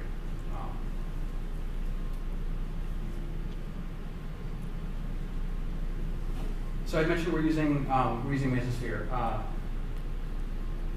So Mesosphere. Who here is using Mesosphere in production, or has played around with it? Just a couple of people. Okay. So it's a family of products for turning your data center into essentially an operating system. The compute platform. It takes your compute resources, abstract them away, so you can use them as a single platform. You don't have to worry about the infrastructure. So it's beyond just putting them in a Docker container. Your whole data center is some sort of an abstraction. Mesos is just the runner. We also have a scheduler we're using with it, Marathon. Marathon is a process that runs beside Mesos and uses long-running. It keeps long-running processes going. It's good for web services. If they go down, it'll bring them up. There's a UI that lets you use some scaling. The UI is something that's it's a little dangerous. It also lets you just delete apps from production. So we've built some tooling around that to make it a little bit safer, and so you can get some insight into how your stuff's working. The Mesos ecosystem, it's still young.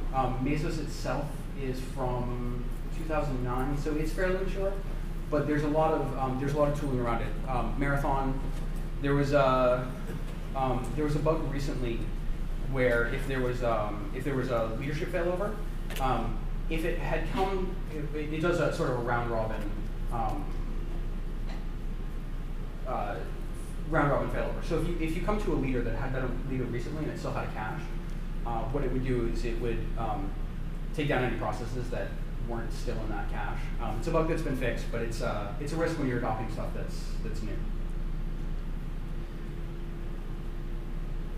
Similarly, we've worked with Kronos for scheduling. Kronos was an unfortunate choice. We found that while it was good to be able to schedule a job, Kronos didn't. It failed kindergarten essentially. It doesn't.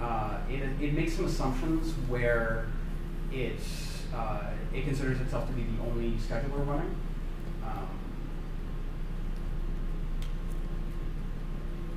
So you basically have to have your own another cluster for running jobs. So you have to be careful with choosing the tools that you adopt in the Mesa's infrastructure.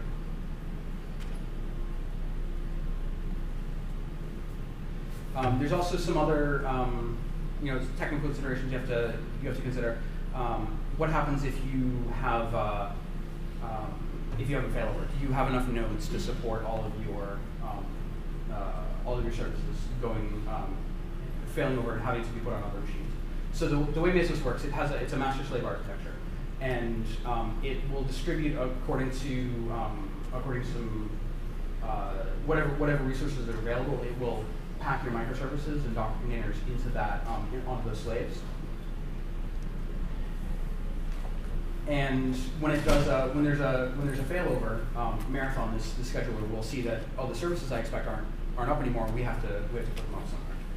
So we have some alerting around how much headroom we have. We found that this was something that we hadn't considered initially, but we found as soon as we started moving towards microservices, developers really liked it. So we filled up our disk space. We filled up our slaves pretty quickly, and we're still adding new ones frequently.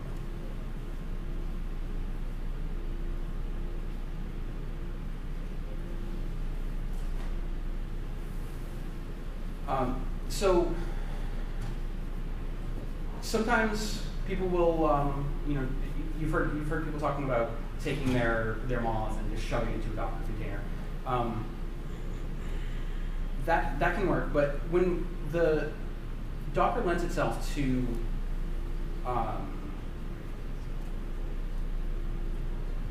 it lends itself to microservices. It leads to making your problem more composable. What we can have here is piecewise releases. So if there's a little bit of functionality that you want to try out, you can make a microservice for it, and you can put that into production. It's a little bit easier that way, and they're also easier to understand, easier to reason about. You have sort of an enforced HTTP boundary with a monolith. You're making calls to other classes. But when you enforce that boundary, you really have to think about the interface there. So this is a warning from Clippy. If you have a poorly structured monolith, you can't just go and break it along those boundaries. You have to think about your architecture. You need to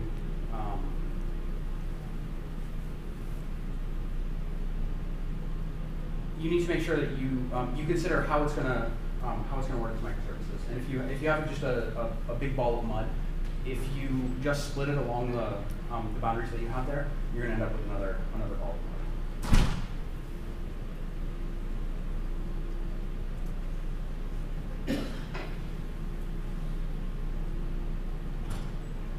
So the fast feedback that I mentioned earlier, this is the real thing that I've noticed is it makes testing a lot easier. We're starting to consider how we're going to do contract testing. We can test in isolation. Things are easy to reach with us. We've made a faster feedback cycle by moving to microservices. The Big Bang regression that we had running overnight, it grows and grows and grows. And here we've had a chance to break it up. And breaking it up, it becomes even more important because we've taken what's essentially fast calls in a process, and we've turned them into network calls. So there's an overhead you're paying there, and that can really make a mess if you don't consider how you approach testing. Another problem with a big regression is if you're testing real end-to-end things, if a service has gone down that you're expecting to be there, it's going to make the piece that you're working on seem like it's failed, and that's not necessarily true. Your code might be good, but there's some other problem, and that shouldn't necessarily stop you from deploying, from moving ahead. So if you can test in isolation, you don't need a full environment. You can make statements about your microservices.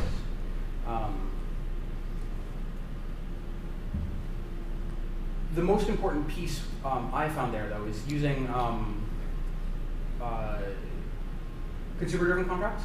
So where we have two services, one relies on the other having a certain interface, and so in order to make those isolated, what we'll do is we'll mock some downstream service, and then so I've made some assumptions about the service that's downstream.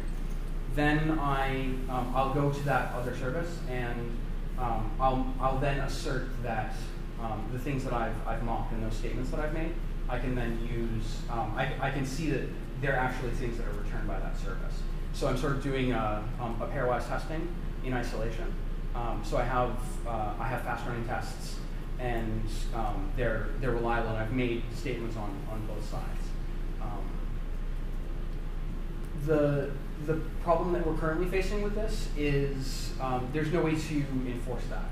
There's nothing to stop a developer from changing a consumer-driven test. So that's something we're looking into building some tooling for.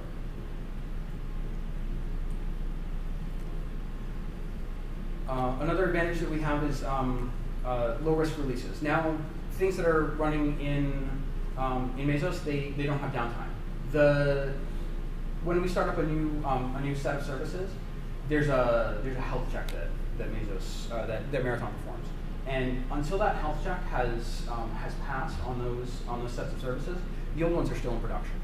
So now, if I say I have 3 instances of the service and 3 instances that I'm bringing up, I'll briefly have 6 healthy instances, and the other 3 will come down. So now I have no downtime releases. Nobody sees a problem.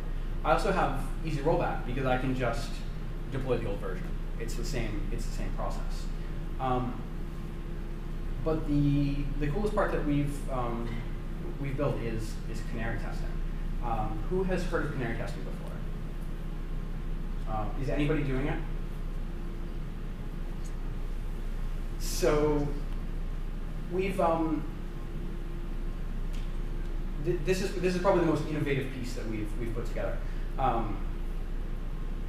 We have 3 phases for a service. It's in canary isolated, canary partial, or full deployment. Canary isolated, there's a header that we use. I'm going to talk about how our routing works briefly. So we have some front end code that's going to talk to HA proxy to go find the services, and it'll do some routing to find the various services.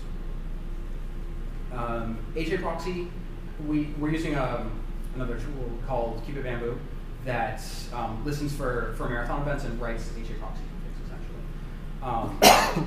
So as things get moved around, we always know where they are, and you can always consider your service to run on port 80. So using HA proxy for this routing gives us the ability to do 2 things. One is we can add headers to the actual request, and 2 is that we can weight certain instances. So it's instead of doing just strict round robin, we can send 10% of the traffic to some service.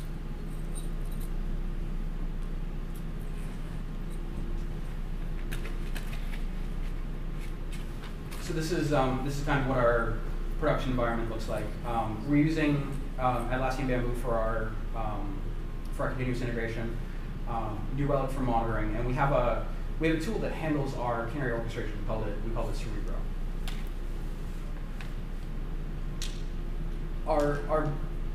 Our deployment starts off with the developer pushing a button in Bamboo, and that makes a call to Cerebro, which lets it know that a service is deploying. So we'll put it in production. We'll tag it as canary isolated, and we have some tooling that will let us send let us send requests just to that. So only things with this X-Canary isolated header in them will end up going to the things that are in isolated. So we're able to drive traffic to something that's in production without a customer accidentally hitting something that might bug. So what we're able to do here is make a statement about this service in production. So you've tested your code on your machine, and we've all heard it works on my machine. And so that it goes to the next environment in the certification pipeline, and it works there. And then somebody forgot to configure something in prod, and it failed. All your tests have passed. Your service is working fine, but something is wrong with the assumptions you made about the environment. Here, we can verify those assumptions that we've made about that environment. So this is a really important step. It's late. It's a horrible time to find out that you've made a bug.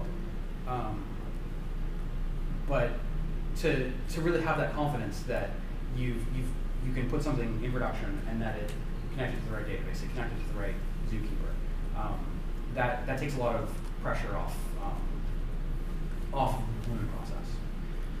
So we can also run some tests. We can do some basic smoke testing to see that it's actually functioning the way we think it is, just as a last sanity check.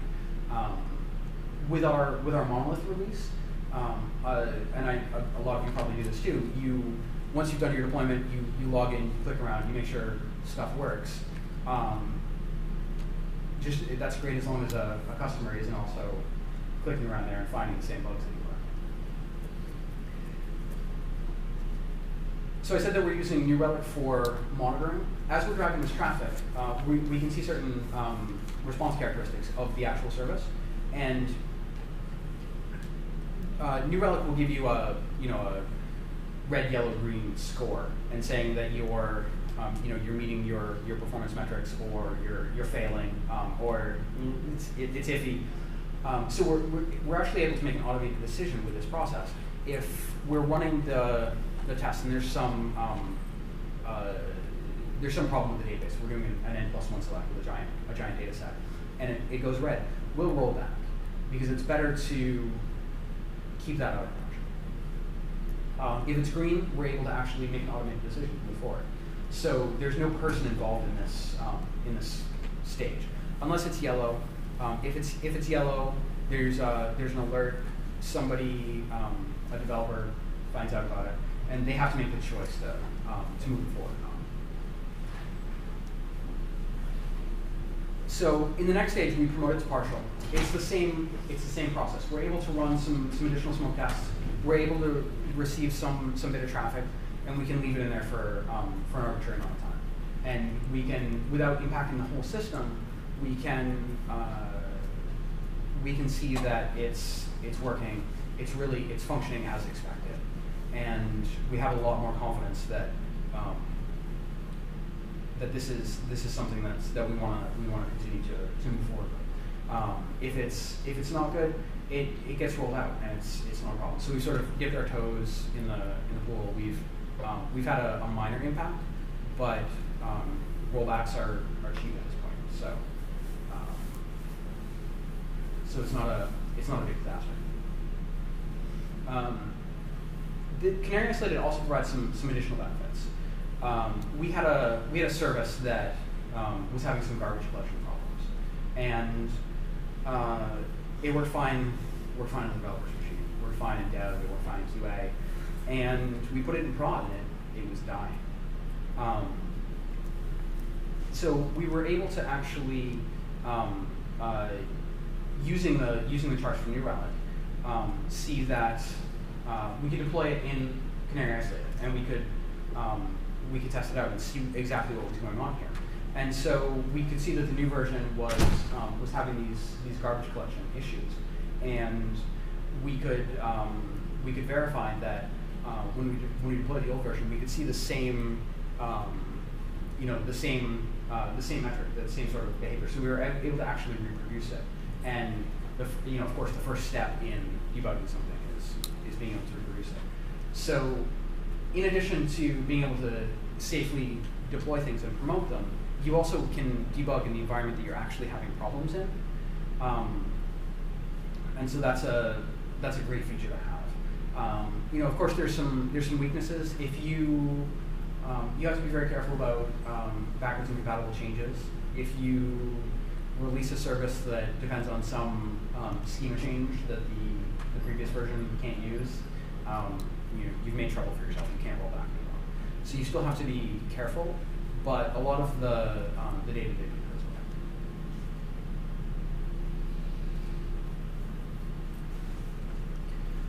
So there's still a lot that we have to do. We have services that are running in isolation, and that's great. But we still have a great big monolithic database. We have some tooling around making sure that our connections to our Postgres database are distributed nicely. But it would be a lot better if we had individual data stores for our services.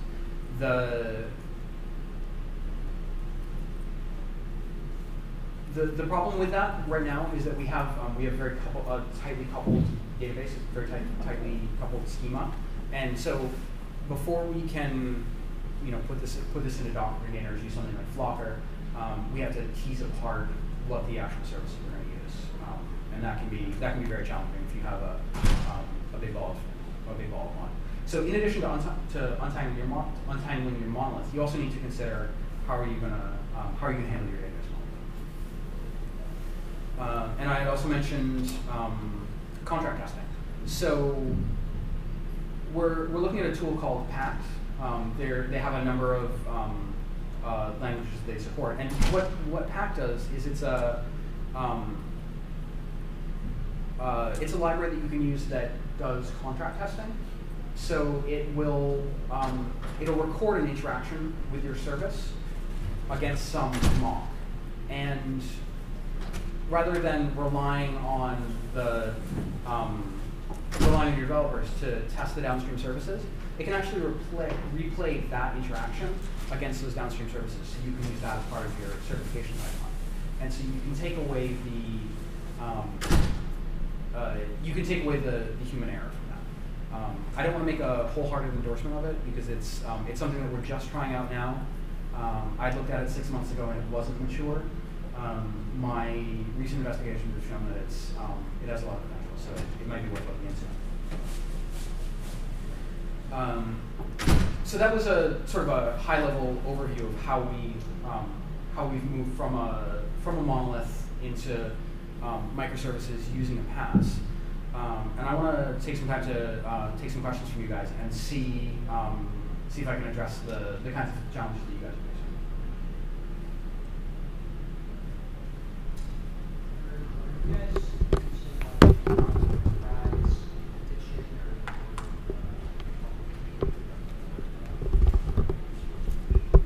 The enterprise edition of like case security. Now they have sort of supported program and that sort of program. I believe that we're using just the community edition. So you're not paying case security? No. We have talked with some of their developers. We've hosted a few of the NYC Mesos meetups. So we've met with them and we've made friends, but we don't have any official support from them. We have found that the developers are fairly responsive though. Like if we post an issue on GitHub, they'll talk with us. It's not always, we don't always get fast resolution, but they do engage. It's not just talking into the void. So what are you running like the way that my experience with case security is they have that single mass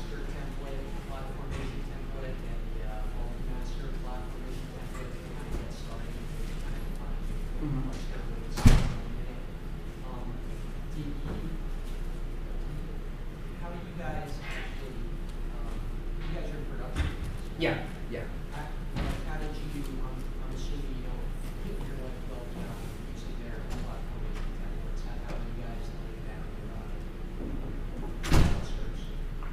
Or in Amazon, are you guys running in Amazon? I guess. No, we're running in a data center. We have hardware that's running our slaves. Okay. How do you guys manage that? We use Puppet to manage those. We're able to sort of stamp them out. There's some manual steps in that process still, but we just add slaves and register them as we need them. The same with masters. Are you guys in like different? What's your topology like? How many slaves, masters, data centers? We have one data center with a colo. There are 5 masters and 8 slaves, I think. So it's not huge, but we have 50 or 60 services that are running now. Well, 60, yes, 50 different services. Mm-hmm. How wide are those varying, right? How many instances? What's the most instances in one service? Oh, I don't know what our peak number is, but we have most of our services are running 3 to 5. There are a few that have some more. We don't have anything that's running even dozens of instances. What kind of databases are you proprietary? Sure. What kind of databases are you running those in Docker or We're using Postgres and Mongo and Elasticsearch, and we also have Zookeeper as a data store. It's used mostly for configuration management, but it's also a data store essentially. Our databases they're still monoliths. We started this 6 months ago, so all our services are talking to one database, or a couple of Mongo instances, or our Elasticsearch instance, and we're looking for something that will let us put those into containers. But as I said before, we're untangling our code, but we also have to untangle our data model. When we first made the venture into service-oriented architecture, a mistake we made was that we would one service would do some action, write something to a database. Then another service would pick that up. So what you've done is you've made a non-local effect between 2 services. You've taken state and just sort of smeared it around everywhere, and that's something you want to make sure that you avoid, essentially, because then you have to tease that out, and that's very challenging. Yeah, sometimes you'll see certain diagrams about microservices, and kind of almost appear to each microservice has its own database, but that's really not the way it turns out, right? Yeah, I'd love to get there. One of the reasons we haven't done that is you can make a model for the data that your service might use, and you can sort of treat that whole database. You can take a piece of it and treat it like it belongs to that service. But then you have to attach particular databases to your slaves, and we haven't found a nice way to do that, to be able to just give a Docker container a database from our database server. We don't want to have to give all of the slaves all of the databases, and we don't want to make applications be able to put pressure on the Mesos infrastructure. We want to keep the infrastructure and the applications kind of separate. So if I heard about Flocker yesterday, and that may be able to just go and request a database, and that gets mounted in the Docker container. I hope that's how it works. I'll find out in the next couple of weeks. You're using Qubit Bamboo for discovery?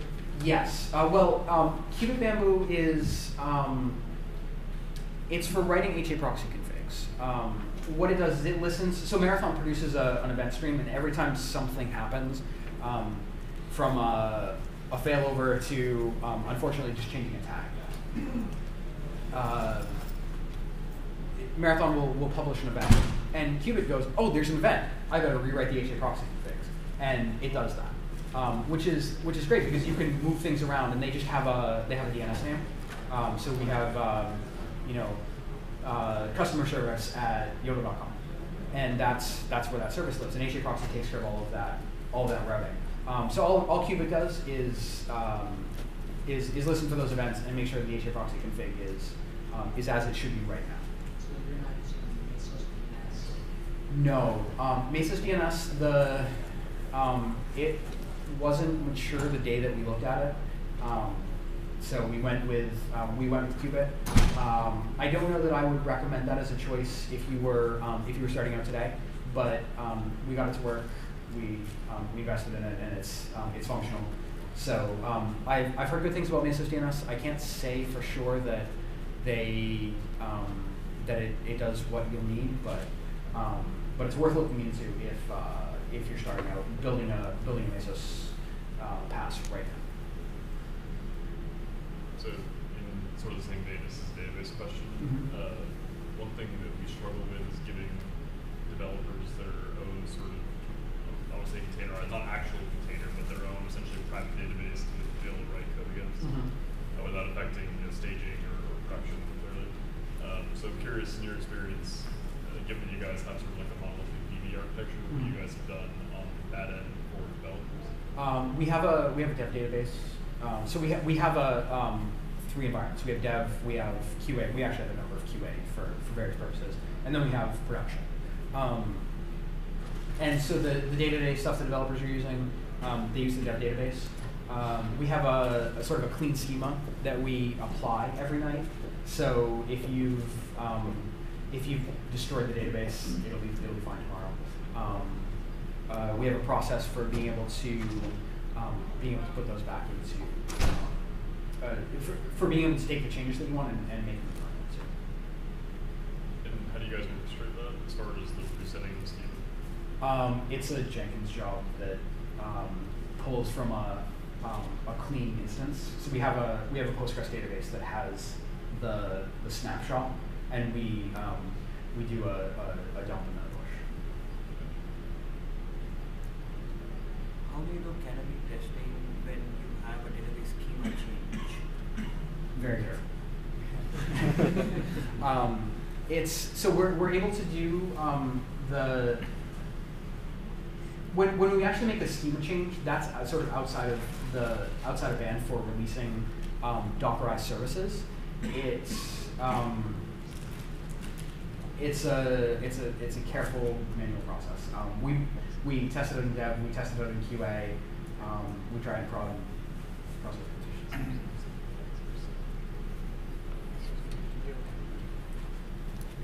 Any other questions? All right, thanks a lot.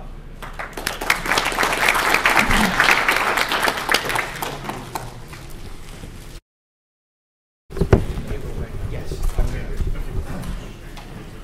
Because if you want that, you can also. Already, great. I'll let you guys start in a second. Let me just make a couple of quick announcements first. So, all right. So there'll be people coming in. I'm just going to make a couple of quick announcements, and I'm actually waiting for a couple more organizers to come in because, of course, we have to give them their due. And we definitely want to do that. The workshops will be starting, hopefully, because I know it's a very aggressive timeline, at about 1:05. What we also have managed to get is basically another meeting room, and I've set up a sort of ad hoc space in that, down by the Sysdig room, there's that desk. So we have 4 extra slots in which you can hack with all kinds of other stuff that you've heard about in the course of the day, or any of the products that you've seen from the vendors, or that kind of stuff. So we will have a very quick, I'll try and be very military about this, session of suggesting and voting, so we can figure out what to do in those 4 other slots. So we're going to try and run through that very quickly. The other thing, there is some kind of justice, apparently. So Maria, our catering wrangler, just had a phone call to say that the building next to Panera's collapsed. Oh, so, well, no damage, but evidently if you screw up the catering, then somebody's watching somewhere. And, Andrew, do you have an alibi? Exactly. Where was I between the? No, I was watching. No. So there's Maria. Great. So there's Maria. We're missing one, but that's fine. Maria, come on up here. Boyd, you too, and you, Patrick, as well. And find Anastas. Get him. Right, because these are really the people who made all this possible. I'm hoping you're having a great time. Obviously, these are the people who made it possible. Let's give them a big round of applause.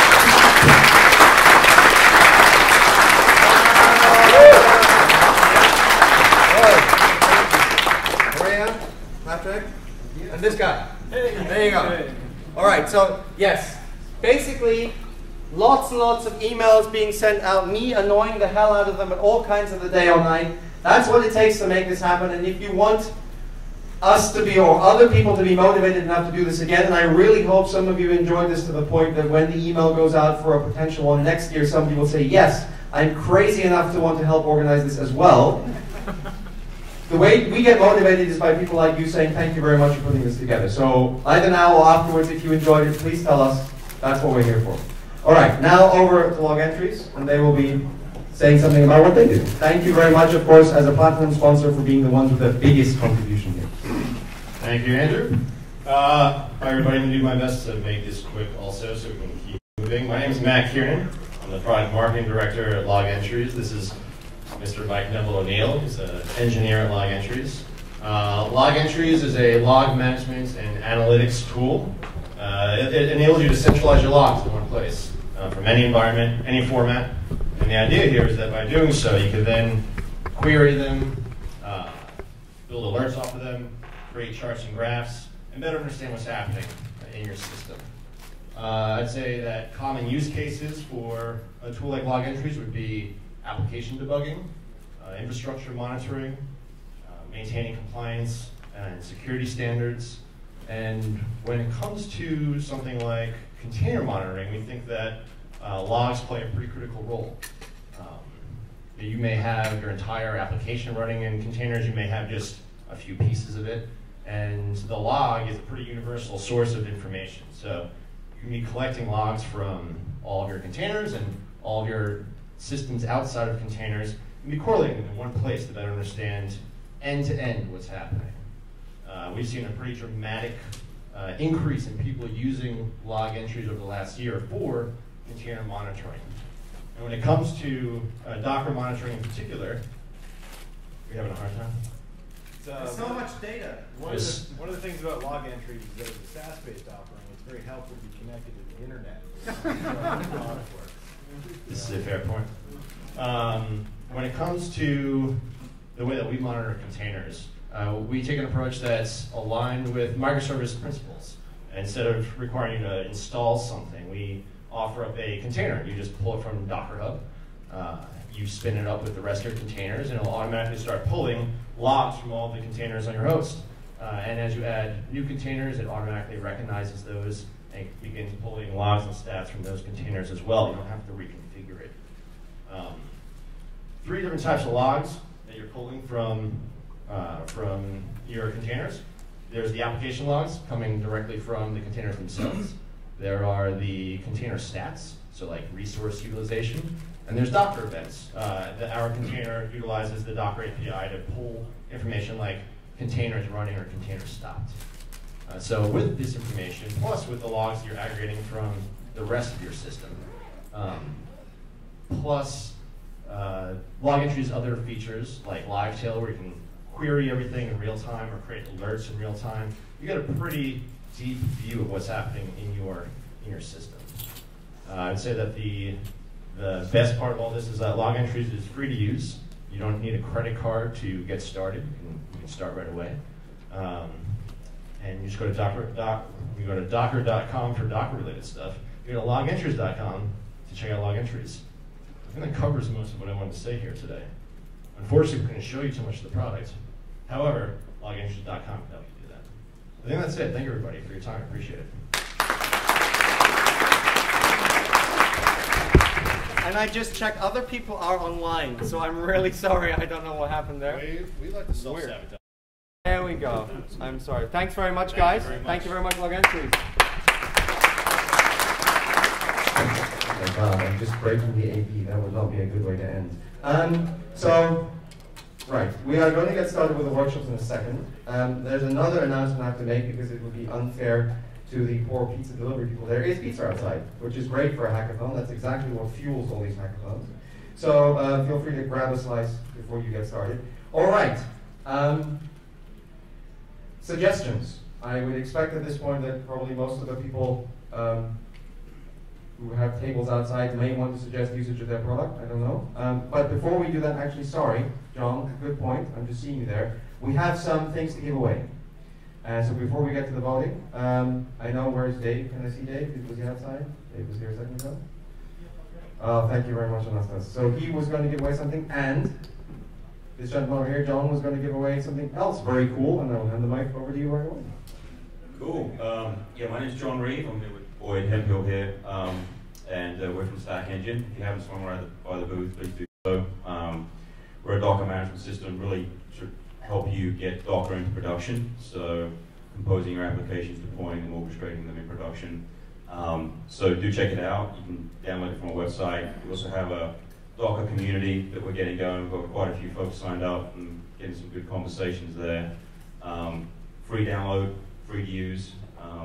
So do try that out. So with that, we have a pretty cool Lego kind of toy here. Sure, hold it up. Hold it up. Which, the front or the back? Oh, that's the back. I'm in marketing, I say the front. Ah, the front. Just kidding. I have an idea. What's that? Ready? I'm going to throw them up and you're going to catch one. All right, don't lose those leads. Oh, no, they have to clean up. Yeah, you're probably right. Oh, no! Oh, yeah! You should have seen them practicing that. If anybody claims that wasn't random. Yeah, sorry. Eric Windish. Oh, you've got to be kidding me. No. Come on. You're going to give it back to the community, right? He's thinking about it. Maybe. You can take it, Eric. Do the right thing, man. Peer pressure. Huh? It's up to you. It's up to you. Go on. If you feel good sleeping at night, it's okay. Do you like Lego? I could, but... It's on mine to give away, so I'll let Boyd, why don't you put the peer pressure on yourself? What am I doing? I don't know, we're still peer pressuring Eric about whether he's going to accept it. I did win it. I don't have one. Oh, all right. I'm really helping you with the train. I can't believe that. That was amazing. Who wants a hat? That looked suspiciously targeted. All right, the next one. Mr. Nielsen, up to you. Oh, we want this to be louder. Can I hold this to the mic? Does it make any noise? Okay, well, I'll make this. You want me to help you at all, Dave? I'll make this pretty quick. Okay, clearly I didn't practice that one, really did I? cool. I don't know if you guys saw me spinning this thing around the room here, but it has a detachable head that's only attached by a magnet, and if you put it on right, it stays on. Apparently, BB-8 is one of the characters from the Star Wars movie that is coming out soon, so that's why the co-branding. I just liked it. I thought it was cool, so I thought I'd get it as a giveaway, and that's what we're doing. So my 30-second spiel is I'm with a company called Redis Labs. You guys probably know what Redis is, but in case you don't, it's an in-memory database that's used by companies like Twitter and stuff to be very, very fast for all sorts of things. What we are as a company is we offer it in the cloud as a service on Amazon, Google, Azure, and IBM Software. So we are actually running deployments on each of those 4 clouds. And you can go and you don't need any special code or anything. You can go there and get a 30 megabyte account for free. And then if you use more data than that, obviously you start paying. But what's more interesting, I think, is that we have a product that you can run your own cluster on-prem or wherever you want to install the software. Available now in a container as a beta. And this will mean that once we're finished testing this thing out, you should be able to spin up as many Redis databases running as a service wherever you want. And that's again at Redis Labs. So if you're interested in that, let me know. But let's get on to the show. So I'm going to go ahead and just do a quick raffle. I'm not waiting for any more cards. You guys know that day and a half to do it. I'm not throwing them up in the air either. I'm not that fast. Is it this way? No, no, it doesn't like this that one. one. Is it this one? No, not that one. It's Eric Windich. Is it this one? It is not Eric Windich, I can tell you that. And it is John Gallo of Church Pension Group. Is he here? Go get him. Whoa, I think you have to be in the room to win. No, hey man, he's a sysadmin. Sysadmins need some love, so we're giving it. We're giving it. Well, he's a sysadmin. Yay! John, yeah, here you go. Sysadmin with a business card. Yeah, sysadmin with a business card. Church Pension Group, New York is a local. 19th East Street on 19th East 34th Street. All right. So you missed the whole show. This thing is awesome. So you win this. Play the music. And yeah, play the music. No, you do it. Yeah, too late. Okay. Hold on, do it real It's quick. locked and no. We're out of time. Try again. It's getting, the finger doesn't like your finger. Like my thing. Oh, he's stressed now. Okay, here. Is this still playing music? Probably not. No, let's forget it. Whatever. Okay. Congratulations, you win. Yeah, come out, set it all up. Thank you. All right, no worries. Great, no problem. But thank you very much. That was so much fun. I think we should definitely reserve some time for that. Voting or suggestions for the workshops. There's the classic ones, obviously. We're going to have Docker 101 in this room. That's all written up there, followed by, after the coffee break, might run over a little bit, so we'll see how it works. Jonas doing a great one on Docker Compose Swarm and Machine. Boyd's doing the first one, and then over in the Sysdig room, as I said, there'll be Andrew Kennedy and Scott Hartzell doing Beyond the Basics. And I think, from what I understand, it'll be a little, whatever you want to do, but Andrew will give you many more details about that. Any other tools you want to play with or suggest? And I want to mention that I guess we have 4 slots, right? Yes. 4 slots that for winning suggestions will get a tile. We have a lot of tiles. There you go, you track everything. Like yesterday, line up on me here if you'd like to propose an unworkshop. Otherwise, you can all do the standard workshops. There's Boyd ones. Is there Stack Engine? there are only 2 time slots? There's 4 times 2 time slots, 2 spaces. So I have to catch a flight, but if you'd like to go through how to monitor with CAdvisor and aggregate with Prometheus, you'll have to sit through Stack Engine 2. I can do that in about 30 minutes, sort of show you how that works, what that looks like, how it scales up and how it scales down. We can actually play with that together. So if anybody is interested in that, I'll write that up. And if you're not, you won't hurt my feelings. I don't have any. Ooh. Dead inside. Dead. All right. Oh, I've written it up, but you did it again. With the double vote. Just stuff the ballot box. Yeah, I'm from Texas. We do Yeah. that. Yeah. Going once. Ah! Oh, I thought it was going to be all over. So this isn't meant to be self-serving or anything, but several people had expressed interest to us in maybe getting some help in bringing up a Deis cluster for the first time, just kind of helping them out, walking them through it, answering some questions. So if anybody wants to do that, we'll make ourselves available for that. And if not, then that's fine too. Perhaps someone has a question they want answered, or they want something shown that others may step up, even though they might not be suggesting themselves. Ah, there you go. See, you see that worked. Okay. No, almost going to Building smaller Docker containers. Oh, reducing the image size? Okay. Okay. Can you write it down? Yes, I'm doing that, yeah. I couldn't do this, but if somebody knows Kubernetes kind of well, maybe wants to do a rundown of that. Good suggestion. Did you see in the earlier slide that Kubernetes requires PhD? Never mind that, never mind. That's fine. That's a great question. I'm new to Rancher. I'd like to learn how to set that up. Does anybody here have sufficient Kubernetes experience to, yes, or, yes, all right, great. So we have people, cool. Anyone else? All right. See any more. Sorry, in the interest of time, I am going to call it there. So we have, we're going to have an interesting vote. Oh, there's going to be one loser. We have 5 suggestions, 4 slots. If you feel strongly about this and you don't want to do the other, show of hands, yeah. Oh, actually, just do a show of hands. That's a good point. So this please only the people who are not considering taking one of the existing talks. All right, let's do the first one. Kubernetes. Wow. I have 7 over here. I got 7 on the left. 14. All right, 14. Okay. C advisor Prometheus. 3. I got 2 on the left. 3 on the left. Yeah, I got 1, 2 on the right. Okay, so 5. Deis. Setting up a Deis cluster. 2 on the left. I got 4 over here. Was that 5 as well? I got 2 on the left. Oh, 4, 6 then. Reducing the size of containers.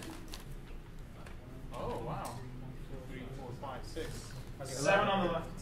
7 on the left, and you did? 5. 5. 12. Setting up Rancher. 2, 3, 4, 5, 6, 7, 8, 9, 10, 11? 11 on the left, I think. Maybe I should. Hey, put your hands down if you're an Rancher employee. It's clearly it's clearly a winner. Oh, okay, the winner. All right. I really wanted to set So, there. So we do have the Steel Rancher people around, right? Well, that's the big question. Yeah, I was looking for both of them because I thought they were going to suggest it. I saw David there. So yeah, well, so this is conditional on us actually having the people from Rancher. So I can do the smaller ones, I guess, if nobody else will take Okay, it. so let's do this by. It's going to be tricky, but let's figure this one out. Deis cluster. Yep. We have an issue. One of us needs to do this. Okay, so let's flip this around. All right. And then the other 2, and this is the backup for Rancher. Who is going to sort of run the Kubernetes one? Can I suggest? Yes. Yes, sir. The Deis people, we also have a lot of. So we'll put those 2 together. We will help all of them. Okay. Wow, that's easy. Now we can do all of them. That was pretty simple. So let's wait on the Rancher folks. Let's see what they're doing. All right. They're marquee and all that. Yeah, I know. So they are somewhere, but they may be in a customer call or something like that. That's why I put them last. So the way this is going to work, well, people who want to do Docker 101, they stay in this room. The people who want to start on the more advanced, beyond the basic stuff, go to Sysdig. If you want to do reducing the size of containers, the 12 of you who wanted to do that, the Rogers room, I'll leave them there. It's another meeting room in here, and we'll have to. Huh? There's no projector. I would hope so. Otherwise, we have a projector, and we'll figure something out. But if we only have one projector, this could be tricky. The Deis area, this is going to be full. They need a projector. So we're going to have to figure out what's in this room. So bear with us, but the Deis, the area itself, Deis and the Deis area, doesn't that make a lot of sense? That's over outside the Sysdig room. All right. Thanks very much.